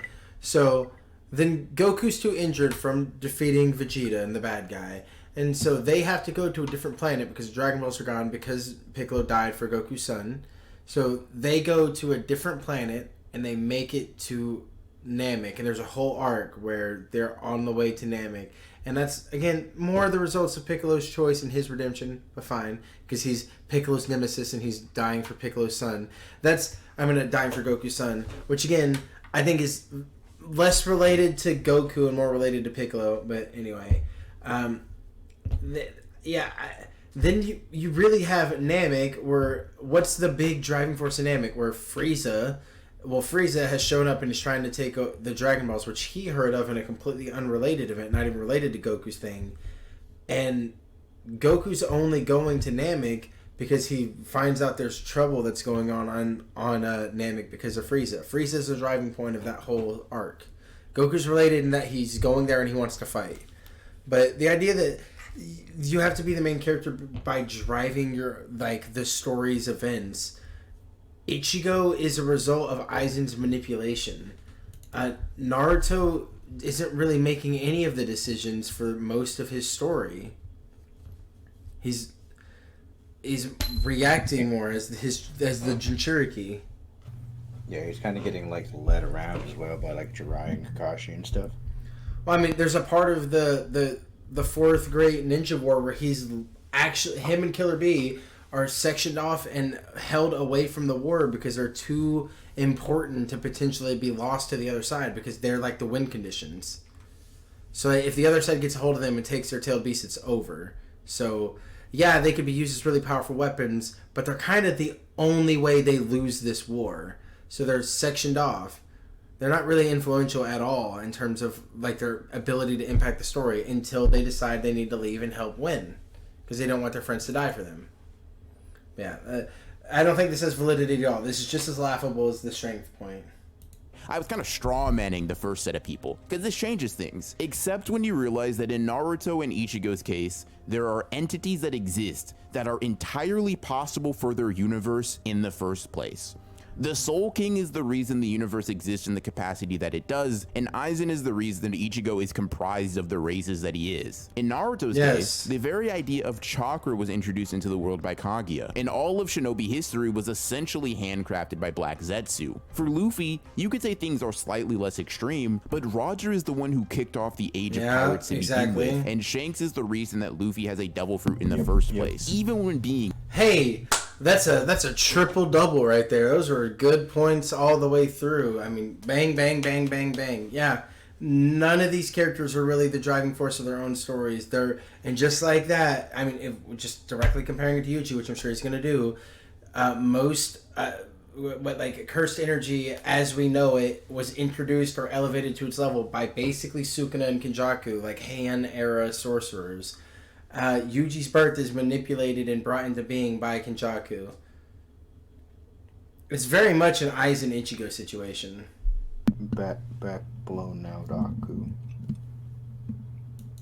Super duper generous to each main character of the big three, they only become the most powerful and influential beings in their respective verses hundreds of chapters into the stories that they are in. But no one in their right mind would dare say that Ichigo isn't the main character of Bleach, or Luffy isn't the main character of One Piece, or Naruto isn't the main character of fucking Naruto. If you said that to someone on the street, they'd slap the piss out of you. The entire story structure is built on the main character's journey, and we only get to see that if they don't start off as a god in their own universe. To put it simply, strength and influence. Hold on, whoa. That's not. There's stories that actually revolve around the idea of starting off with an overpowered protagonist and how you handle that story. It's a little story called One Punch Man, where that's like the whole point. One of the best examples of that, yeah. Yeah, so you can have a main character who's overpowered from the beginning. What you need to do is understand how you're going to handle that. How are you going to still generate interest? And you do that by nearly putting us in the same shoes as Saitama. We want, like, we're not really worried about is Saitama going to win. We're almost rooting for the villain. Not that we want the villain to win, but hey, we really want to see Saitama fight someone who can actually take his full strength. That'd be really cool. And that's what Saitama wants too.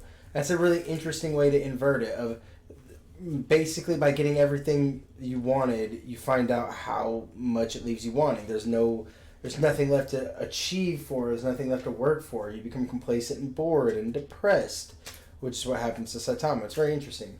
So yeah, you carried it a little bit too far. You don't have to be the most powerful or the most influential to be the main character, and most of the time it helps not to be the most powerful in your universe while being the main character, so you can have some semblance of growth.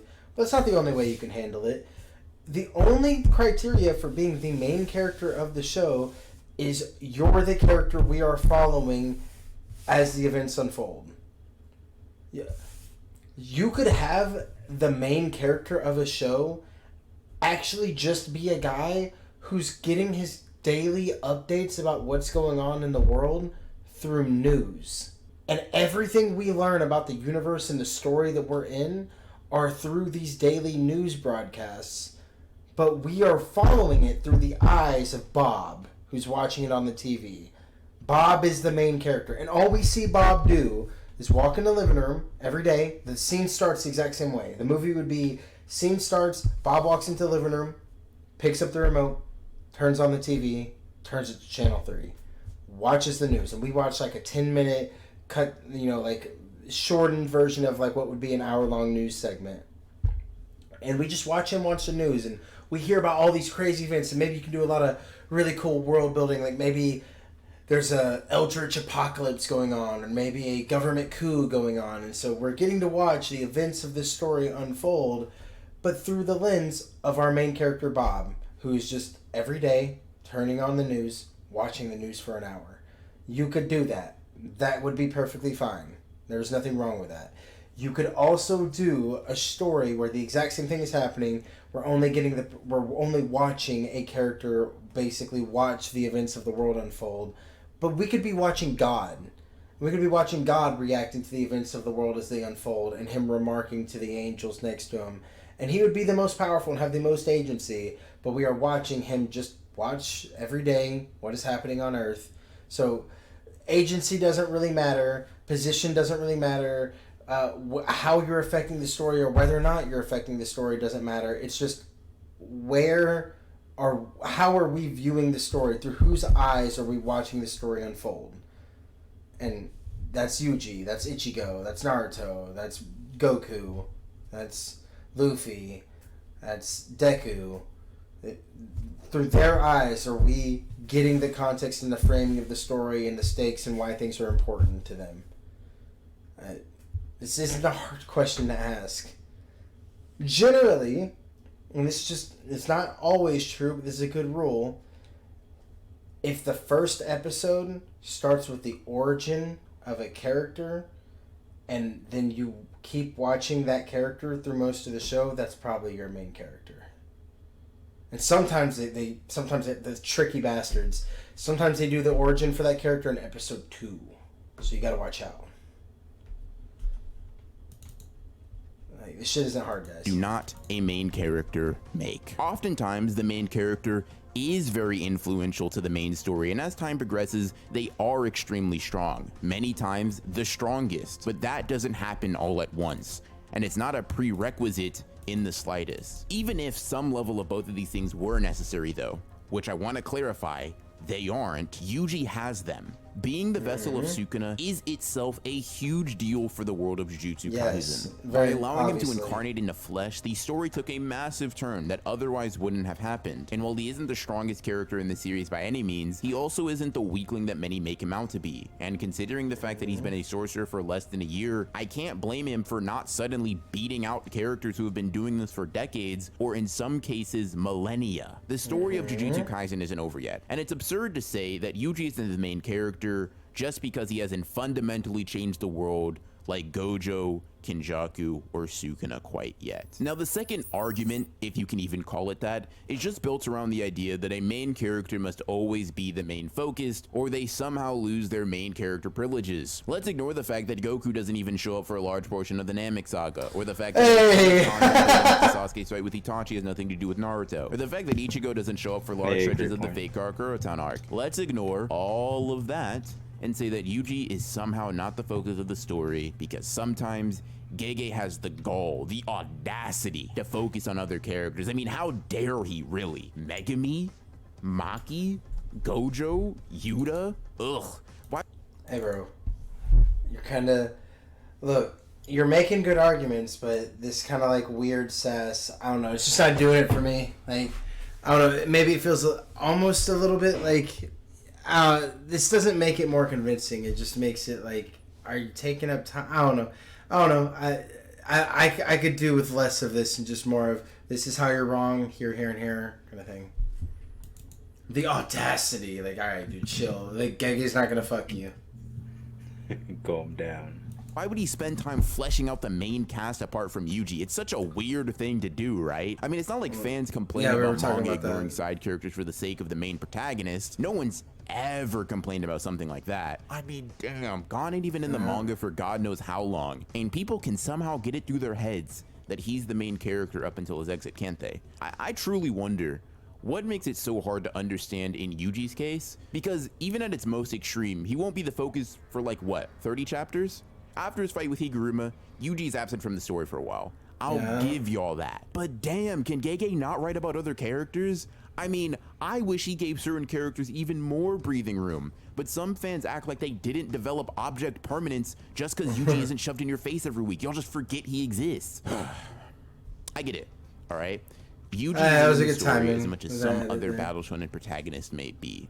Naruto is probably in Naruto at a higher percentage than Yuji is in Jujutsu Kaisen. Up to this point, yeah, but not by much, really. He might not be the head honcho, but the story of JJK is primarily told through his perspective, and it's been set up to tell his story first and foremost. Other narratives don't just disappear such an easy dunk, and he's doing it. Look at him go. Gojo is important. Megumi is important. Yuta is important. Maki is important. A ton of characters in the series are important to telling the overarching narrative of Jujutsu. I mean, let's be real. Yuta's important because he kills Kenjaku. Is Maki really? Is Maki really important? I like Maki, but I know people are gonna get mad at me for that. But when we're talking about the main character, so Yuta kills Kenjaku. Presumably, Yuji's gonna be the one that defeats Sukuna. Gojo rebalances the world fundamentally. And Maki killed the entire Zenin clan, which, hey, that's a lot, but that's not... When we're talking about these gigantic impacts, like Kenjaku, a sorcerer who's thousands or maybe millennia years old, who's been body hopping and doing the most heinous, disgusting shit and the most evil shit throughout the course of the history.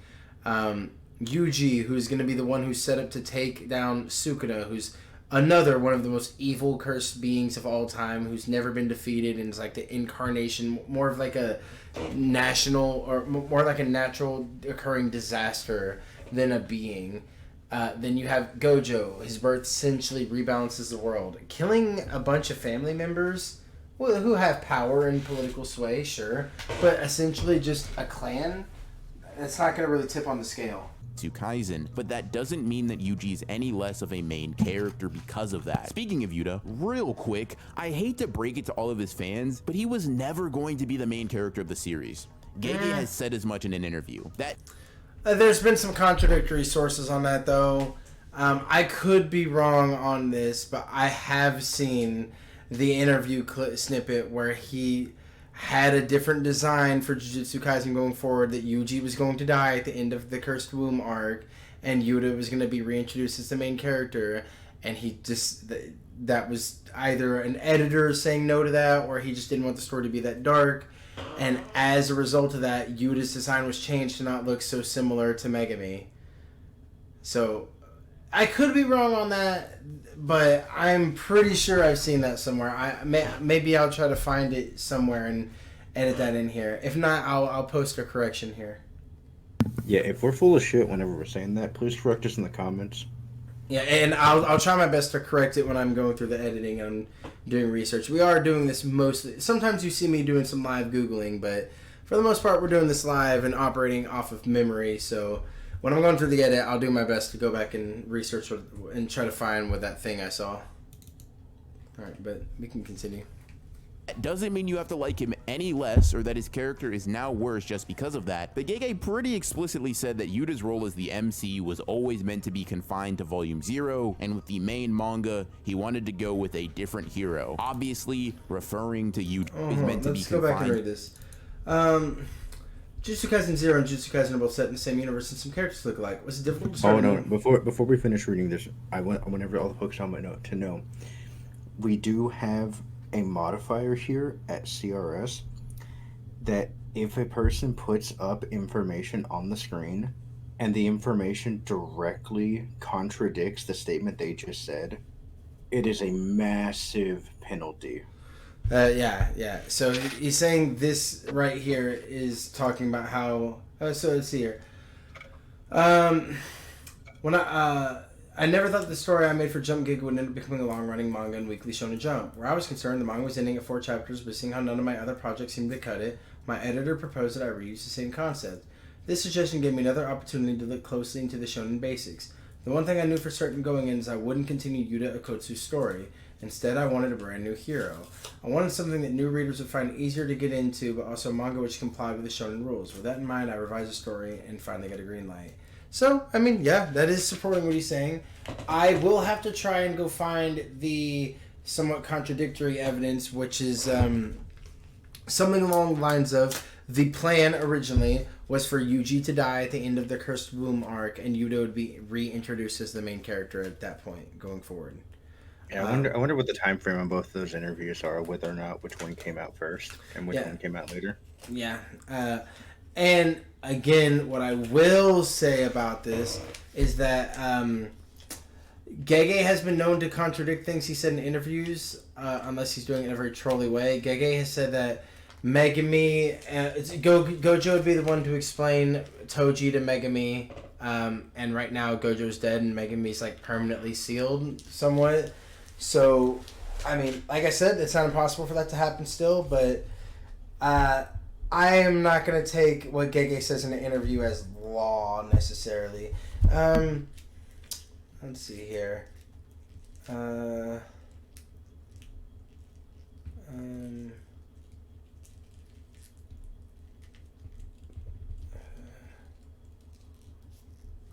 Alright, so yeah, I just want to read the rest of that paragraph, but I don't remember Volume 0, and with the main manga, he wanted to go with a different hero, obviously referring to Yuji. For all of the skeptics, he literally talks about Yuji meeting Megami and gaining access to the world of sorcery, very similar to Rukia and Ichigo in Bleach, and he also talks about him swallowing a curse to gain power. So, outside of just straight up screaming from the rooftops that Yuji is the protagonist of Jujutsu Kaisen, Gege couldn't get more obvious. To put it plainly, I mean, yeah, Yuji being a slightly less important that. component to every facet of the story is not only likely to be a temporary truth, but even if it wasn't, it doesn't really matter. All it means is that Gege writes his protagonist slightly different from the norm. Having your shonen MC be a little bit more grounded in a world full of experts isn't even that groundbreaking of a concept either. Gon could catch 90% of the strays that Yuji catches in this very discussion by nature of him not being all that important in the grand scheme of things. What's necessary for a main character to be a main character. What do you think about that? Do you think that Gon is not necessarily important in the grand scheme of things? Yeah, I would agree with that. I mean, even in like what you would call the most impactful thing in Hunter x Hunter, which is whenever Gon's part of the strike force for going to the Chimera Ants, I mean, he only takes out like the third to fourth strongest Royal Ant Guard. Like he did. Does he have Nin back at this point in the story? The story right now isn't focused on him. He's having to do his whole like training arc to try to get it back, but the camera's not really on him right now. They're following different people. Okay. But I would mostly agree with this statement. Okay, I was just curious to get your take on that. Isn't importance effective? Gon isn't the MC of Hunter of the universe. He's the MC because we are exploring the world of Hunter x Hunter from his perspective, through his eyes. And the same thing rings true for Yuji. Now, Hunter x Hunter's a really weird one to pull for an example on this, especially because after the Chimera Ant arc, it really falls away from like focusing on Gon moving forward. So it's really hard to define like a main character in it, because you even have the sections where you follow Kurapika for a decent minute as he's kind of like the main character. Like Hunter x Hunter's just very weird to try to define a default main character. Well, yeah, I was going to say, of all the examples you can use, I don't know if I would use the anime where the main character quite literally almost loses his main character powers. I mean, for all the jokes he's making earlier, Gon can't use Nin anymore, and as such, he can't really be an active role in the story. He's had to be sequestered off doing some other shit. Yeah, exactly. Like, I would not have pulled Hunter x Hunter as a thing here. There's a reason I've been not referencing it, especially when talking about this very subject matter. This is not a strong point. This is a very flimsy point. I see what he was trying to do. He's trying to pull a specific instance from Hunter x Hunter, but it's just not a good... You don't want to open that can of worms right now. But I would still say that... What I would say is, based on what you told me, that Gon is the main character of Hunter x Hunter until Hunter x Hunter just doesn't have a main character anymore. And then we do more of a revolving perspective. Yeah, I mean, it's just... Gon is the main character of Hunter x Hunter until he can't be. Yeah, and then there's not really... You wouldn't say a main character replaced Gon. You would just say the rest of the cast took on more camera time because there wasn't a main character anymore. Or the main character couldn't be in the story. I mean, you can make the argument for Killua, but even then, Yeah. We're almost there, dude. Let's get to the end of this so we can have we can round up our numbers here. Right. oh, this is the part where I become a bit of an asshole, even more so than I was being before. So, I apologize in advance. But for all the people that think this, I want you to really level with me. How the fuck do you think that popularity is directly correlated to who the main character of a particular series is? Like, how have you, as a supposedly functional human being, really gotten to the point where you think that the general consensus surrounding a character is enough to give someone main character status or take that role away from some other character? You think I'm making this up, right? Like, nobody could have possibly said this, but that's just not the case. These are... I mean, Don't pull up random people's fucking YouTube comments, man. You're gonna find Joe Schmo McGee 47 that says fucking anything, man. I never. So many people do this on YouTube, and this is never convincing. Pulling up random screen grabs of fucking random idiots in the internet that say fucking anything and could mean like, yeah, I know this is Yuta and Gojo the MC, but I'm sure if you got this guy in a Discord call, he'd be like, well, yeah, of course I'm in Yuji's the MC, but I think Yuta and Gojo should be the MC, and he would have that. But it's YouTube, where people are trying to say inflammatory and fucking dumb shit. This is not convincing. I mean, I mean, this situation is literally, dude, if you want to get down and roll around with the pigs, you're gonna get dirty, man. Well, yeah, and like, this is just a waste of time. Like, this shouldn't even be a conversation we really take that seriously or get that angry about. This should just be, of course, the most popular character is not always the main character. I mean, we did that earlier. We didn't have to go find random dumbass comments. We're just like, no, I mean, we can go look at other animes, we can go look at other stories where, I mean, there's not a whole lot of people that say Frodo is their favorite character or the most popular character in Lord of the Rings. People are going to be like Aragorn and Boromir and Faramir and fucking Legolas and Gandalf and like Gimli. Like Frodo's actually pretty far down. Sam is way more popular than Frodo. So yeah, it's just a weird real thing thing said by real people. And granted, it's like, Opposed to. Do you know they're real people? They could be bots. As opposed to all the fake people. And also, hold on, because I think we might have this guy on a technical, on the technicality. Hold on. You think I'm making this up, right? Like, nobody could have possibly said this. Also, I was gonna pause this earlier. Dude, everyone has a position. If you think there's a position, if there's a position out there, there's some idiot defending it. Like, this idea that no one could possibly be thinking that. Dude, are you new to the internet? If there's a dumbass position to hold, there's at least one person, one human being out there that, like, believes that and will fight it tooth and nail. I mean, yeah. There literally is nothing else to say to this other than you guys have read YouTube comments. You guys have read comments on the internet.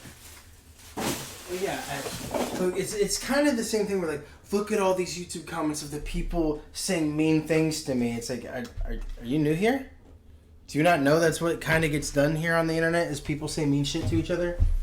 That's how we get down, big dog. That's just not the case. These are real things said by real people, and... Oh, and the most popular current MC is Gojo. Okay, well, yeah, that's just dumb, Justin Carter, 1217. You don't say the most popular / current MC is Gojo, so that's not how it fucking works. You don't get a popularity contest. But again, that'd be a funny show to make. 2 people that I have documented, but it still pisses me off, okay? Not just to level with you guys. Does it really make me so angry that I have 2 people that I've documented? You did screenshots of it. Chill. You haven't documented people. We are documenting you. Yeah, we have your file right here. Right here. It's not looking good for you, dude. I have to sit in my room and scream about it? It's really not that deep. Nah, I just kind of think it's funny. But on a real note, I have seen people genuinely argue that because Gojo or Megami sometimes rank higher in the popularity poll, they are somehow the central figures of the story, superseding Yuji's importance. But you want to know what's really funny, specifically in the case of people who think that Gojo is the main character for this reason? If you looked at the most recent popularity poll for the characters, guess what? Gojo isn't first, and he isn't second. He's third. Definitely a high ranking for a character. And it's obvious that fans of JJK love him. I mean, I'm not denying that, but he got outvoted I can't say much to this. by over 10,000 votes. Speaking strictly off the numbers, he is closer to Choso in popularity. Yeah, but okay, you gotta remember that most recent poll is a little bit skewed because if you can see there, Megami is by far the most voted one. Megami hasn't been in the story since he's been sealed away. And you're like, well, why is that? There's kind of like almost a petition-ish going on where people believe, and this is one of the things I heard, that people believe that if they keep voting Megami as one of the most popular or the most popular character, that'll encourage Gege to bring Megami back. It's like a bring Megami back campaign thing. They're fucking desperate, dude. They're pleading with him, dude. Please just bring my boy back. You can't Then he play is a Yuji. psychopath. But the thing is, it doesn't matter. Even if Yuji was somehow the least popular character in the story, it wouldn't change the fact that he is the leading actor in the. God, that'd be so base. Trevor, we should do that. We should make a show where the most unpopular... Like, we make it our goal to make the most unpopular character the main character. That'd be so unfathomably based. Like, the fucking audience is like, I hate this character. Stop showing us bullshit with this character. He's the main character. He's getting another buff next episode. He's getting a new power. Do you guys not like him? No, we hate him. Kill him. But no, he's the best. But he's the main character. This play. No matter what you think, no matter how you feel, Yuji is the main character of Jujutsu Kaisen. It isn't a conversation. It isn't a debate. It isn't a discussion. It's a fact. Then why did you make this video? It isn't a debate. It isn't a discussion. Me looking at you 13 minutes into this discussion / debate. I'm not even going to get into it shortly before man does in fact get into it. This isn't even deserved. It just all goes back to him. All roads lead to him. Hey, that's what it sounds like to me. The inside and outside of my popularity polls have been posted all over the internet. I want them off the internet. Dude, it's just Gojo reacting to the most recent popularity poll. Megami and Yuji are above me. They're mad at me. It's my own fault. I know it. I need everything about my death to Sukuna off the Reddit boards now. Gege just comes in. Listen to me. I'll send in the reds. I'll send in the blues. I'll send in even all the purples in my power. You turn that damn teleport. What would it be for Gojo? You turn that. You turn that damn RCT off. And then, oh, that's so fucking funny. You got cleaved, you get uncleaved. You got cleaved, you get uncleaved. I'm working on it. I'm telling everyone to talk to Gege and tell him to unnerf me. If the fans find out. You're gonna kill me. That's true. That Gege himself has allowed me to decree from the heavens. This video's existence is kind of funny in and of itself because, in my eyes, Yeah, it is, isn't it? Because you just said it's not a debate, a discussion, but you're 13 minutes into it. This video is kind of funny. It is not in the way you think, though. Man, what a quirky little video. What a quirked up white boy video. it's such an obvious open and shut case, but enough people, Yeah, it just really is enough, an open have and shared shut this case, isn't sentiment it? with me or in JJK discourse in general for me to cover it, at least partially in good faith and with complete sincerity. I put a poll up on my channel, right, asking people if they think that Yuji's Hold on. Hold on. Let me just hear that again. Hold on. or in JJK discourse in general for me to cover it, at least partially in good faith and with complete sincerity. At least partially. He wanted to cover it at least partially in good faith and with complete sincerity. So when he says he's going to put this poll up, this is very unbiased and just trying to get information. Whenever he shows this poll, I mean, Loach, after saying he tried to enter into this with good faith and complete sincerity, when he's about to bring up a poll, do you think that poll is going to be in good faith and complete sincerity? It's going to be very unbiased and he's just trying to get what his fan base thinks? All right, so whenever we think unbiased sincerity, I'm thinking two options, just yes, no, That's it. leading. Yeah, just yes, no, or I don't care, or I don't know. Those should be your options. You need the yeses, you need the nos, then you need the third option for like people who can just throw away their vote. Yeah. All right, so let's see this good faith and completely sincere poll. And pause it when he puts it up. All right. I put a poll up. Do you think Yuji is the MC of Jujutsu Kaisen? Yeah, duh. Nah, he don't do anything. And you have a gif of Gojo looking like bored as he says that, saying yeah duh. Yeah, I don't think this is unbiased and good faith. Why not just even if you're trying to say no, I tried to kind of do both arguments, you would do so much better with just going yeah, no. Like Yeah, duh. The duh really shows where you think it should.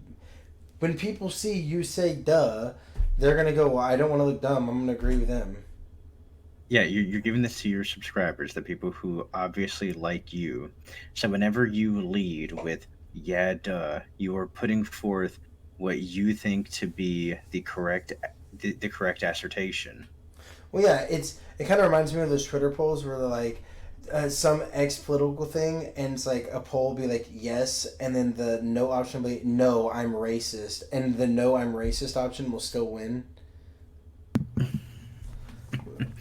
Yeah, Yeah, look, or it really no, I hate animals. yeah, like it really shows your insecurity in your own position, and you shouldn't. Like, this should be an easy one. You should just go, do you think Yuji is the main character of Jujutsu Kaisen? Yes, no. You don't need to do anything else. Why are you being weird? Also the concept that even with that leading, 30% still said no. Well, yeah, and look, I don't even think you can make the argument of, well, I used a picture of Gojo to be like, Gojo's the other main character. You didn't use the famous picture of Gojo where he's upside down or the awakened one. You used a very obvious image of Gojo looking like disappointed or bored. So you can also take the interpretation of that's what he thinks of you if you picked Na. With also one of the most iconic pictures of Yuji. Yeah, like just good faith and completely sincere, huh? On my channel, asking people if they think that Yuji. Look, if I tried to turn this poll into a professor of a statistics class, I would get shot. And not even by him. That would just randomly happen. The other students would fucking shoot and kill me. You'd show it to the professor, and he'd look so stricken and upset that one of his favorite students would just come and brain you with a fucking baseball bat. How dare you! And then once I hit the ground, all the students would add a tally mark to their sheet. Yeah, and then they would just start ripping you apart limb from limb and consuming you. Yeah, it'd be like a Meat Canyon video. No, I think it's really funny because you're referencing the sea monkey video I showed you. I have that pulled up. I was gonna watch that in a little bit. It's really funny that you even bring that up. That's really weird. All right. He's the main character, and the overwhelming majority said that he was, right? I think the numbers were like 70% to 30% or something like that. You have the picture. You did the poll. Why are you guessing? And he's just guessing, but he got it exactly right because he's probably not. Why don't you just say 70-30? I don't know. Even if you're recalling this from memory, why would you?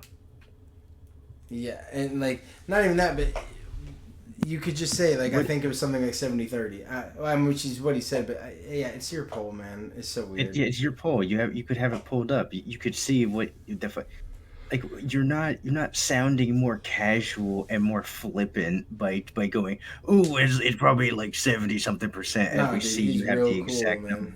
He's really cool. Wait, but you're not acting super fucking casual about this. Obviously, you know what it is. You're just trying to sound more casual. Nah, whatever. he's casual. Nah. Nah, I'm one of the cool kids, dude. Dude, he has been 15 before. Oh, he has me beat.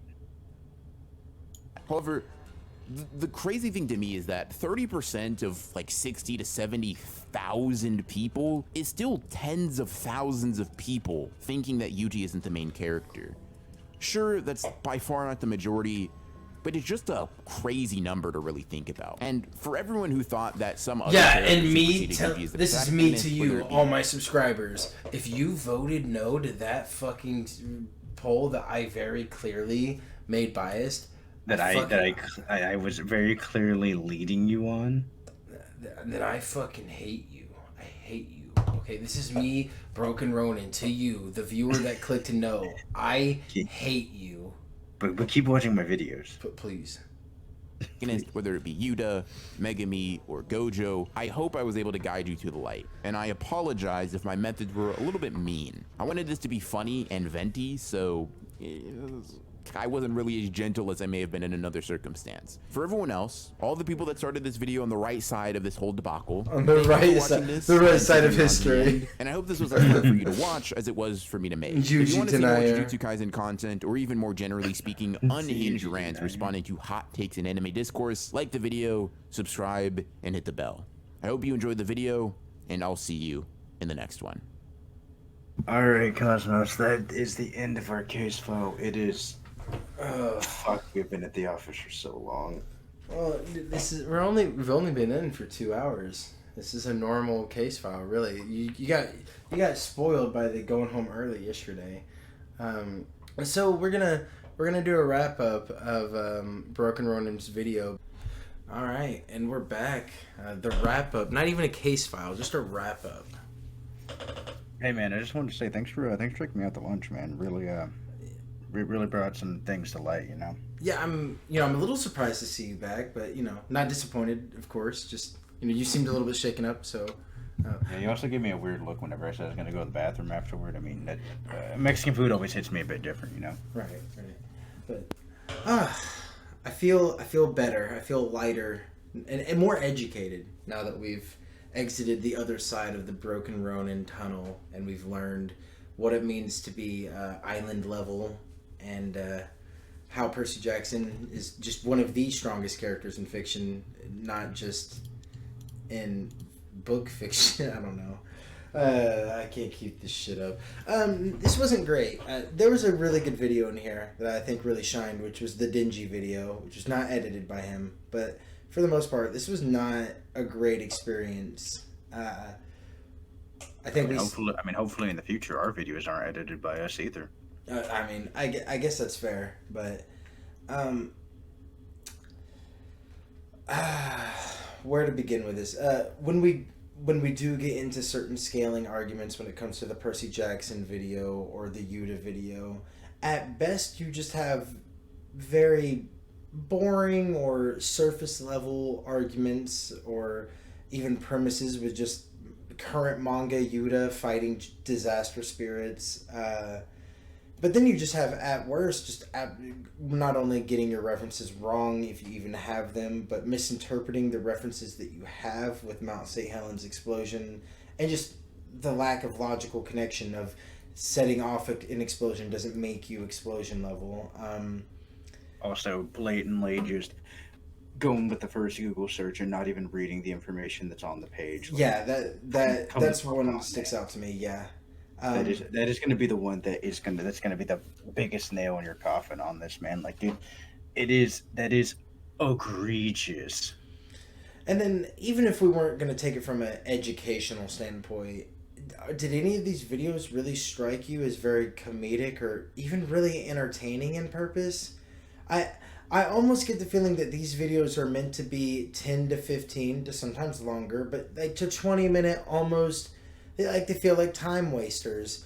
These are videos that are going to pop up in your recommended because you watch other similar YouTubers that are anime related. And this is 100% going to be the kind of YouTuber I would put on if I was browsing Lobotomy Kaisen and was super into JJK. Yeah, what it feels like. Yeah, and it wouldn't be something where I'm like, oh, I really learned something from that video. It would just, this is a video I'm listening to while I'm looking for a better video. This channel's like it's like the popcorn of YouTube. Yeah, except I at least popcorn is good most of the time when I eat it. Like, I go to a movie theater looking forward to the popcorn, and it's not that there's something wrong with the format inherently. And I'll tell you, your thumbnail game is really good, and you have come across some pretty good series ideas. The idea of can X character no diff, and you kind of do that with JJK. Now, that isn't your series, but it is a decent idea. It's just the implementation. even if it's not yours. The thing you could do to make it yours is really put in like the research and effort and come to the logical arguments that would be fun and interesting for it, not just kind of regurgitate really surface level information. And we made fun of your first video, that was your Ichigo video. But really, looking back on it, I think that is a fine video from you, keeping in mind that it's your first one. The argumentation wasn't great, and yeah, there wasn't a whole lot for us to get from it, but I feel like if you'd have stayed true to that kind of idea with your video, because the dingy video is another one that's kind of like the Ichigo one, where you're more doing a video essay. I was just about to say that the dingy video is a direct through line of the spirit of what that Ichigo video was trying to get across. Exactly. Yeah, like the dingy video felt like that Ichigo video perfected. You figured out what worked and discarded what didn't. And the entire time we were talking about how good that dingy video was. There, with the obvious exception of framing the spoilers. Yeah, I mean, I'm gonna get pissed off at that regardless, because I have a pet peeve when it comes to people dancing around spoilers and then obviously spoiling shit. Like, I don't care about spoilers. I go into the expectation of whenever I go into stuff, I should be caught up. Like whenever there's any sort of discussion online about something, I personally think it should always be through the thought process of you being caught up. Like you shouldn't be searching up that information if you're not caught up. I'm not worried about spoilers. It's the premise that you went through that video. Well, it's the inconsistency that bothers you. Yeah, exactly. Yeah, I mean, it's just there are plenty of times during that video you could have gone more in depth, but we assumed you weren't for the sake of spoilers, and that was already annoying enough. Just don't do a video essay if you want to do it spoiler free. But then with you revealing the whole end game spoiler, now it kind of makes it to where, well, you could have gone more in depth in those other points, and it's a shame that you didn't, because it would have made your video stronger. This is what I'll tell you.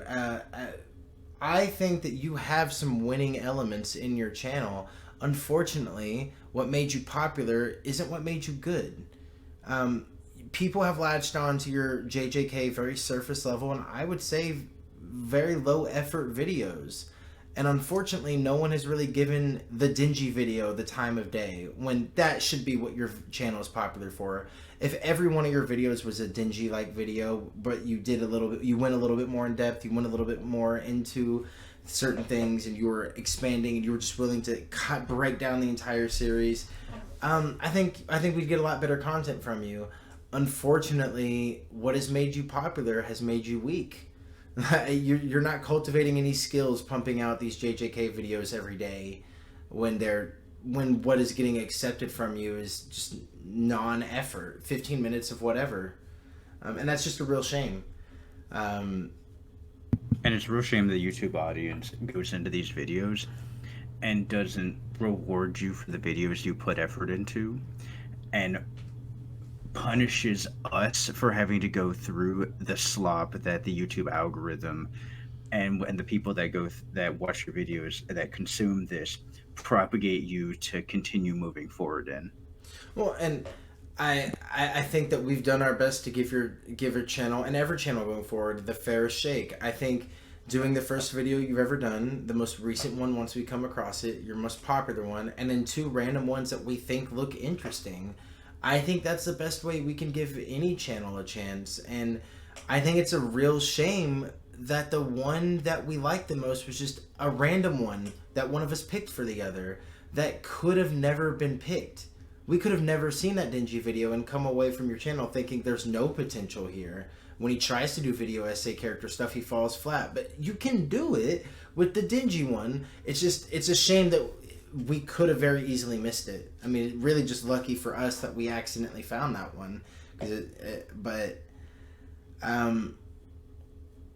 I think that there's whoever is doing your thumbnails, I want their number. If it is you, man, that's my favorite part of your channel. I'm gonna be honest. Johnny Starr is an amazing editor, and he will be reviewed going forward. He's already been added to the audits list, and this is going to be someone that we look upon favorably. So hopefully, we'll come away looking favorably at it. I will say I'm not coming away from this angry. You haven't offended me with any of your takes or with any of your approaches. It just, I almost want to put C+. See me after class. You need more effort. That's all I really want from you. It's just a little bit more effort and care into your video instead of the slop you produce, because you're capable of it. And you don't offend me with your takes. You're just boring. It's just boring. The thing I want to keep in mind is, don't take offense whenever we say you're putting forth slop. We don't mean that in terms of we're just trying to be crass. It's the content that you're putting out does not feel as thought-provoking as I think you deserve to put out for your channel, given how many subscribers you have, the quality of your thumbnails. I mean, you have decent voice quality. I feel like you have every element aside from taking the time and really writing down and getting to the nitty-gritty of trying to make the most entertaining videos for your audience. Yeah, I mean, I'm not feeling like you're even drafting your scripts, and if you're doing it, you're not going over with multiple rewrites. You're writing the script once, and you're recording the lines, and you send it to an editor if you have that one. And if you don't have an editor, you know what you do? You do the zoom in manga panel move in a direction. It's a tale as old as time.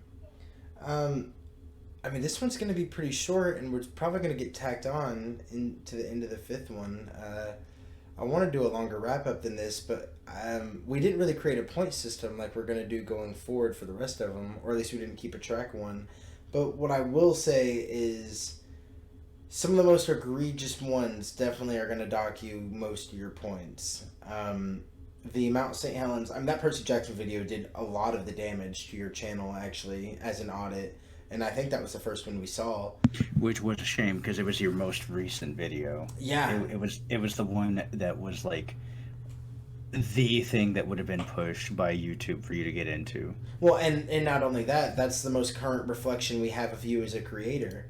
When we see older videos and we go, oh man, he wasn't good at this, did he improve? We go look at the Percy Jackson video and we go, oh right, yeah, of course he didn't improve. He, if anything, he seems to have gotten worse. Your research... He seems to have expounded on his bad habits, yeah. Well, yeah, your research has gotten worse. I am not convinced that the amount of research you put into the Dingy video is the amount of research you put into the Percy Jackson video, and that's a video you claim to be very passionate about because you love Percy Jackson. Where was the fucking research in the Percy Jackson video? You did one Google search, you misinterpreted it wrong, and you destroyed your whole video because of it. We keep harping on about it, but it's just so damning. Well, yeah, I mean, God, it's not hard to and look, it's not hard to power wank Percy. Percy's not a weakling. But I do think Percy would be a special grade sorcerer if you put him in Jujutsu Kaisen. 100%. But you got to use better logic than this. How about you use the fact that Percy's able to move from Lake Hudson all the way to the Empire State Building in less than 10 minutes. That is an insane speed feat, and he's doing it while creating a mini hurricane and fighting back forces of Kronos. That's an insane feat. I mean, I would argue there's not a whole lot of characters who can like top a speed feat like that, right? That's really quick. That's almost like half the length of New York City within a couple of minutes while fighting and maintaining a technique.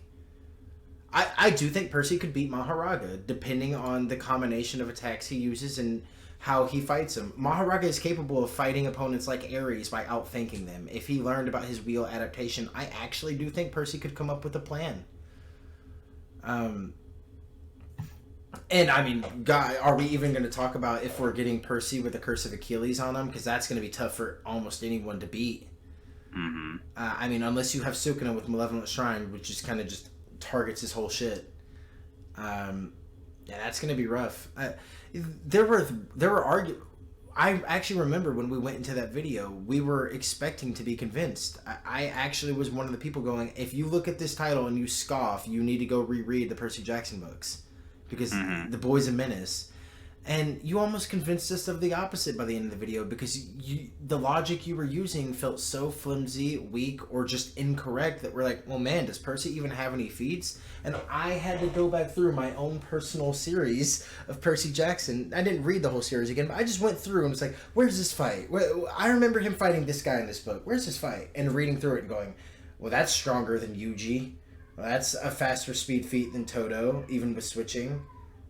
Okay, that's a really good battle IQ moment. And it was just moment after moment after moment because, I mean, Percy was really good. Rick Riordan was really good at writing a character who felt organic but was also in their universe overpowered. He is a son of the big three. He's supposed to be really strong compared to the average demigod.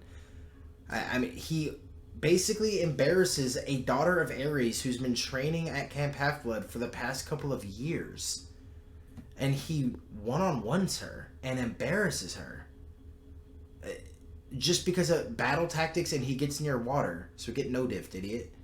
Like, yeah, really disappointing. You hear cheering around from the office as Taylor Swift has won the Super Bowl. I think that's actually the demon the cat that we have in the office that's just.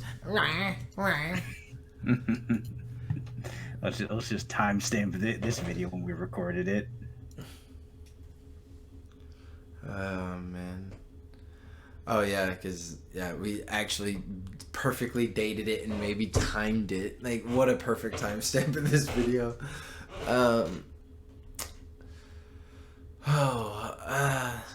Not a whole lot to say about this one other than we will revisit you and see if you've improved. I will say that. I think that there's enough potential here.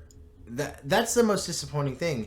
If you were just kind of a trash YouTuber and there was nothing here, I'd go, well, that was kind of boring and maybe a waste of a first audit, but you get what you pay for. But there was something here, and you were just not utilizing it because it's an easier payout to do this other stuff, and that's a shame. You don't have to do that. Maybe don't pump out a video every day. That's okay. I think you slow it down to maybe 3 a week, and we would see quality rise. I say, Mr. Broken Ronin, if you do see this, which you probably won't, because we won't ever get any views on this. But if you do, and you want to contest any of these points that we have, if you think that we aren't being fair to your channel or anything, feel free to shoot us a PM. We're willing to discuss your case. Well, I mean, look, if you think we've gotten any of the arguments wrong when it comes to the scaling or how Percy Jackson's used or Mount St. Helens, look, anyone who is ever covered by an audit has the opportunity to come on the very next show, and we will go through a video or go through anything they want to go through, and we'll sit there and we'll have a debate. Anytime that we cover a piece of media or a game, or I guess that's a piece of media, but anytime we cover a piece of media with a negative or positive reception and there's someone of the opposing camp that thinks we're wrong, we'll have to be more exclusive as we go forward. But I mean, right now, anyone who wants to come on and has an opposing opinion, I will happily discuss, because there's always a chance we're wrong. And if we're wrong, we want to catch it as early as possible, because I'm not trying to do a fucking yearly correction paperwork thing. So The re-audit. yeah. I do know that the next genre we're doing, I think we've decided, is going to be in the video gaming sphere, correct? Looking through the docket, that looks like what's up next, yeah. And then after that, it's going to be some kind of TV show or movie coverage. But what I will tell you guys, and this will be a little bit of a looking forward to section of the video, the next video will not be a case audit. It will be something else, so keep an eye out for that. It could be something fun, something that we're not doing on the clock, so we might be a little bit more lax with what we say. Oh, we better not be fucking overtime. It won't be overtime. Overtime's a whole different idea. Oh, good. Yeah. You know how you and I kind of just hang out in the break room way after hours and play video games and shit? Yeah.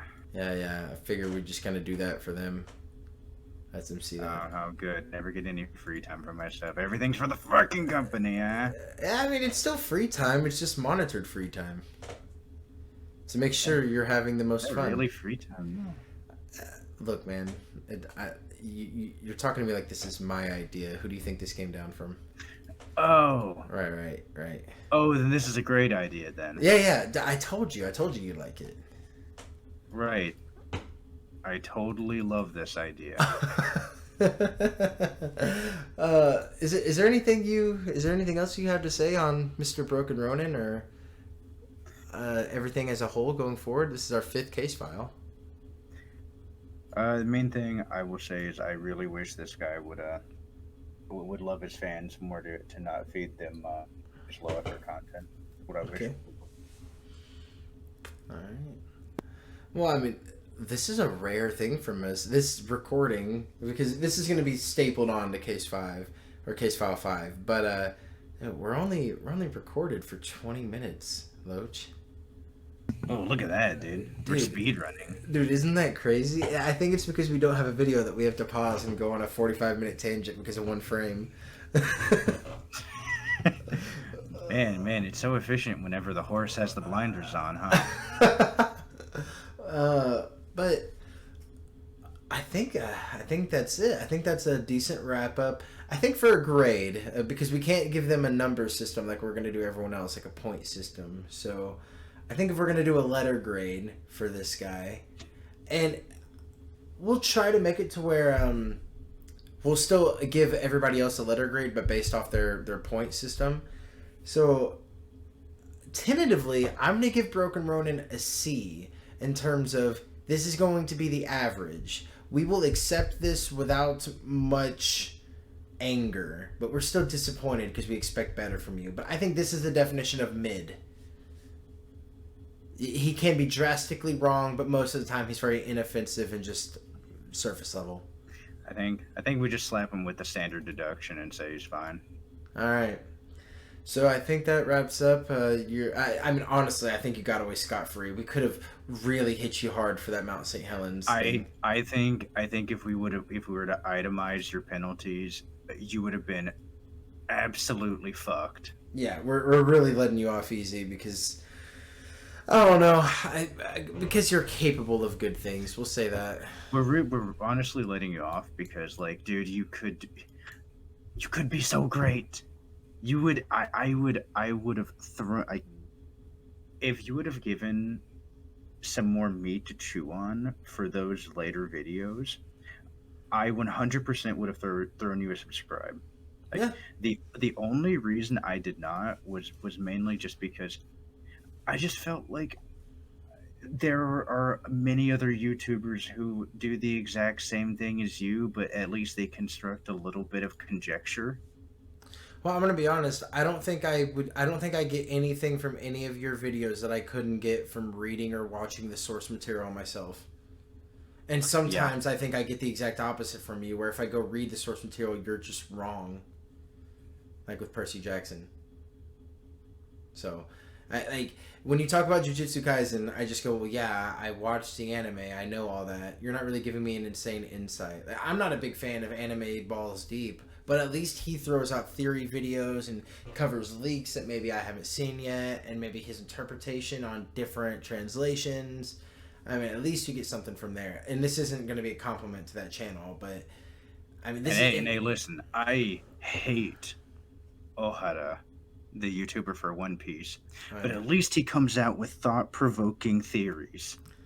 Yeah, they're provoking. The motherfucker they provoke me to a lot of thoughts. Yeah. They provoke me to a self-defense situation is what they do. Make me want to defend myself in his fucking house. And his polls make me cringe. No. That's Rock's review. Oh, okay, dude. How do you still get his polls? Because I vote in them every time. Why do you give because even though I fucking hate him, I still vote in his stupid polls. Oh well, that's. And everyone in the community always votes wrong. Base. All right. Well. Okay. Do we do the coin flip live on air right now? Because I do know that I want to do one of two series for the break room, but I'm kind of torn because I have both, right? And I'll tell everybody here both right now so they can get disappointed or excited.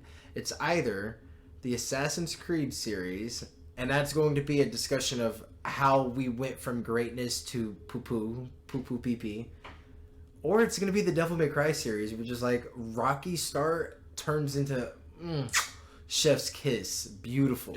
Do Devil May Cry because I've never actually like sat down and played any of them. Have you sat down and played any of the Assassin's Creeds? I played the one with Ezio, and I played the one with the Native American dude, Connor.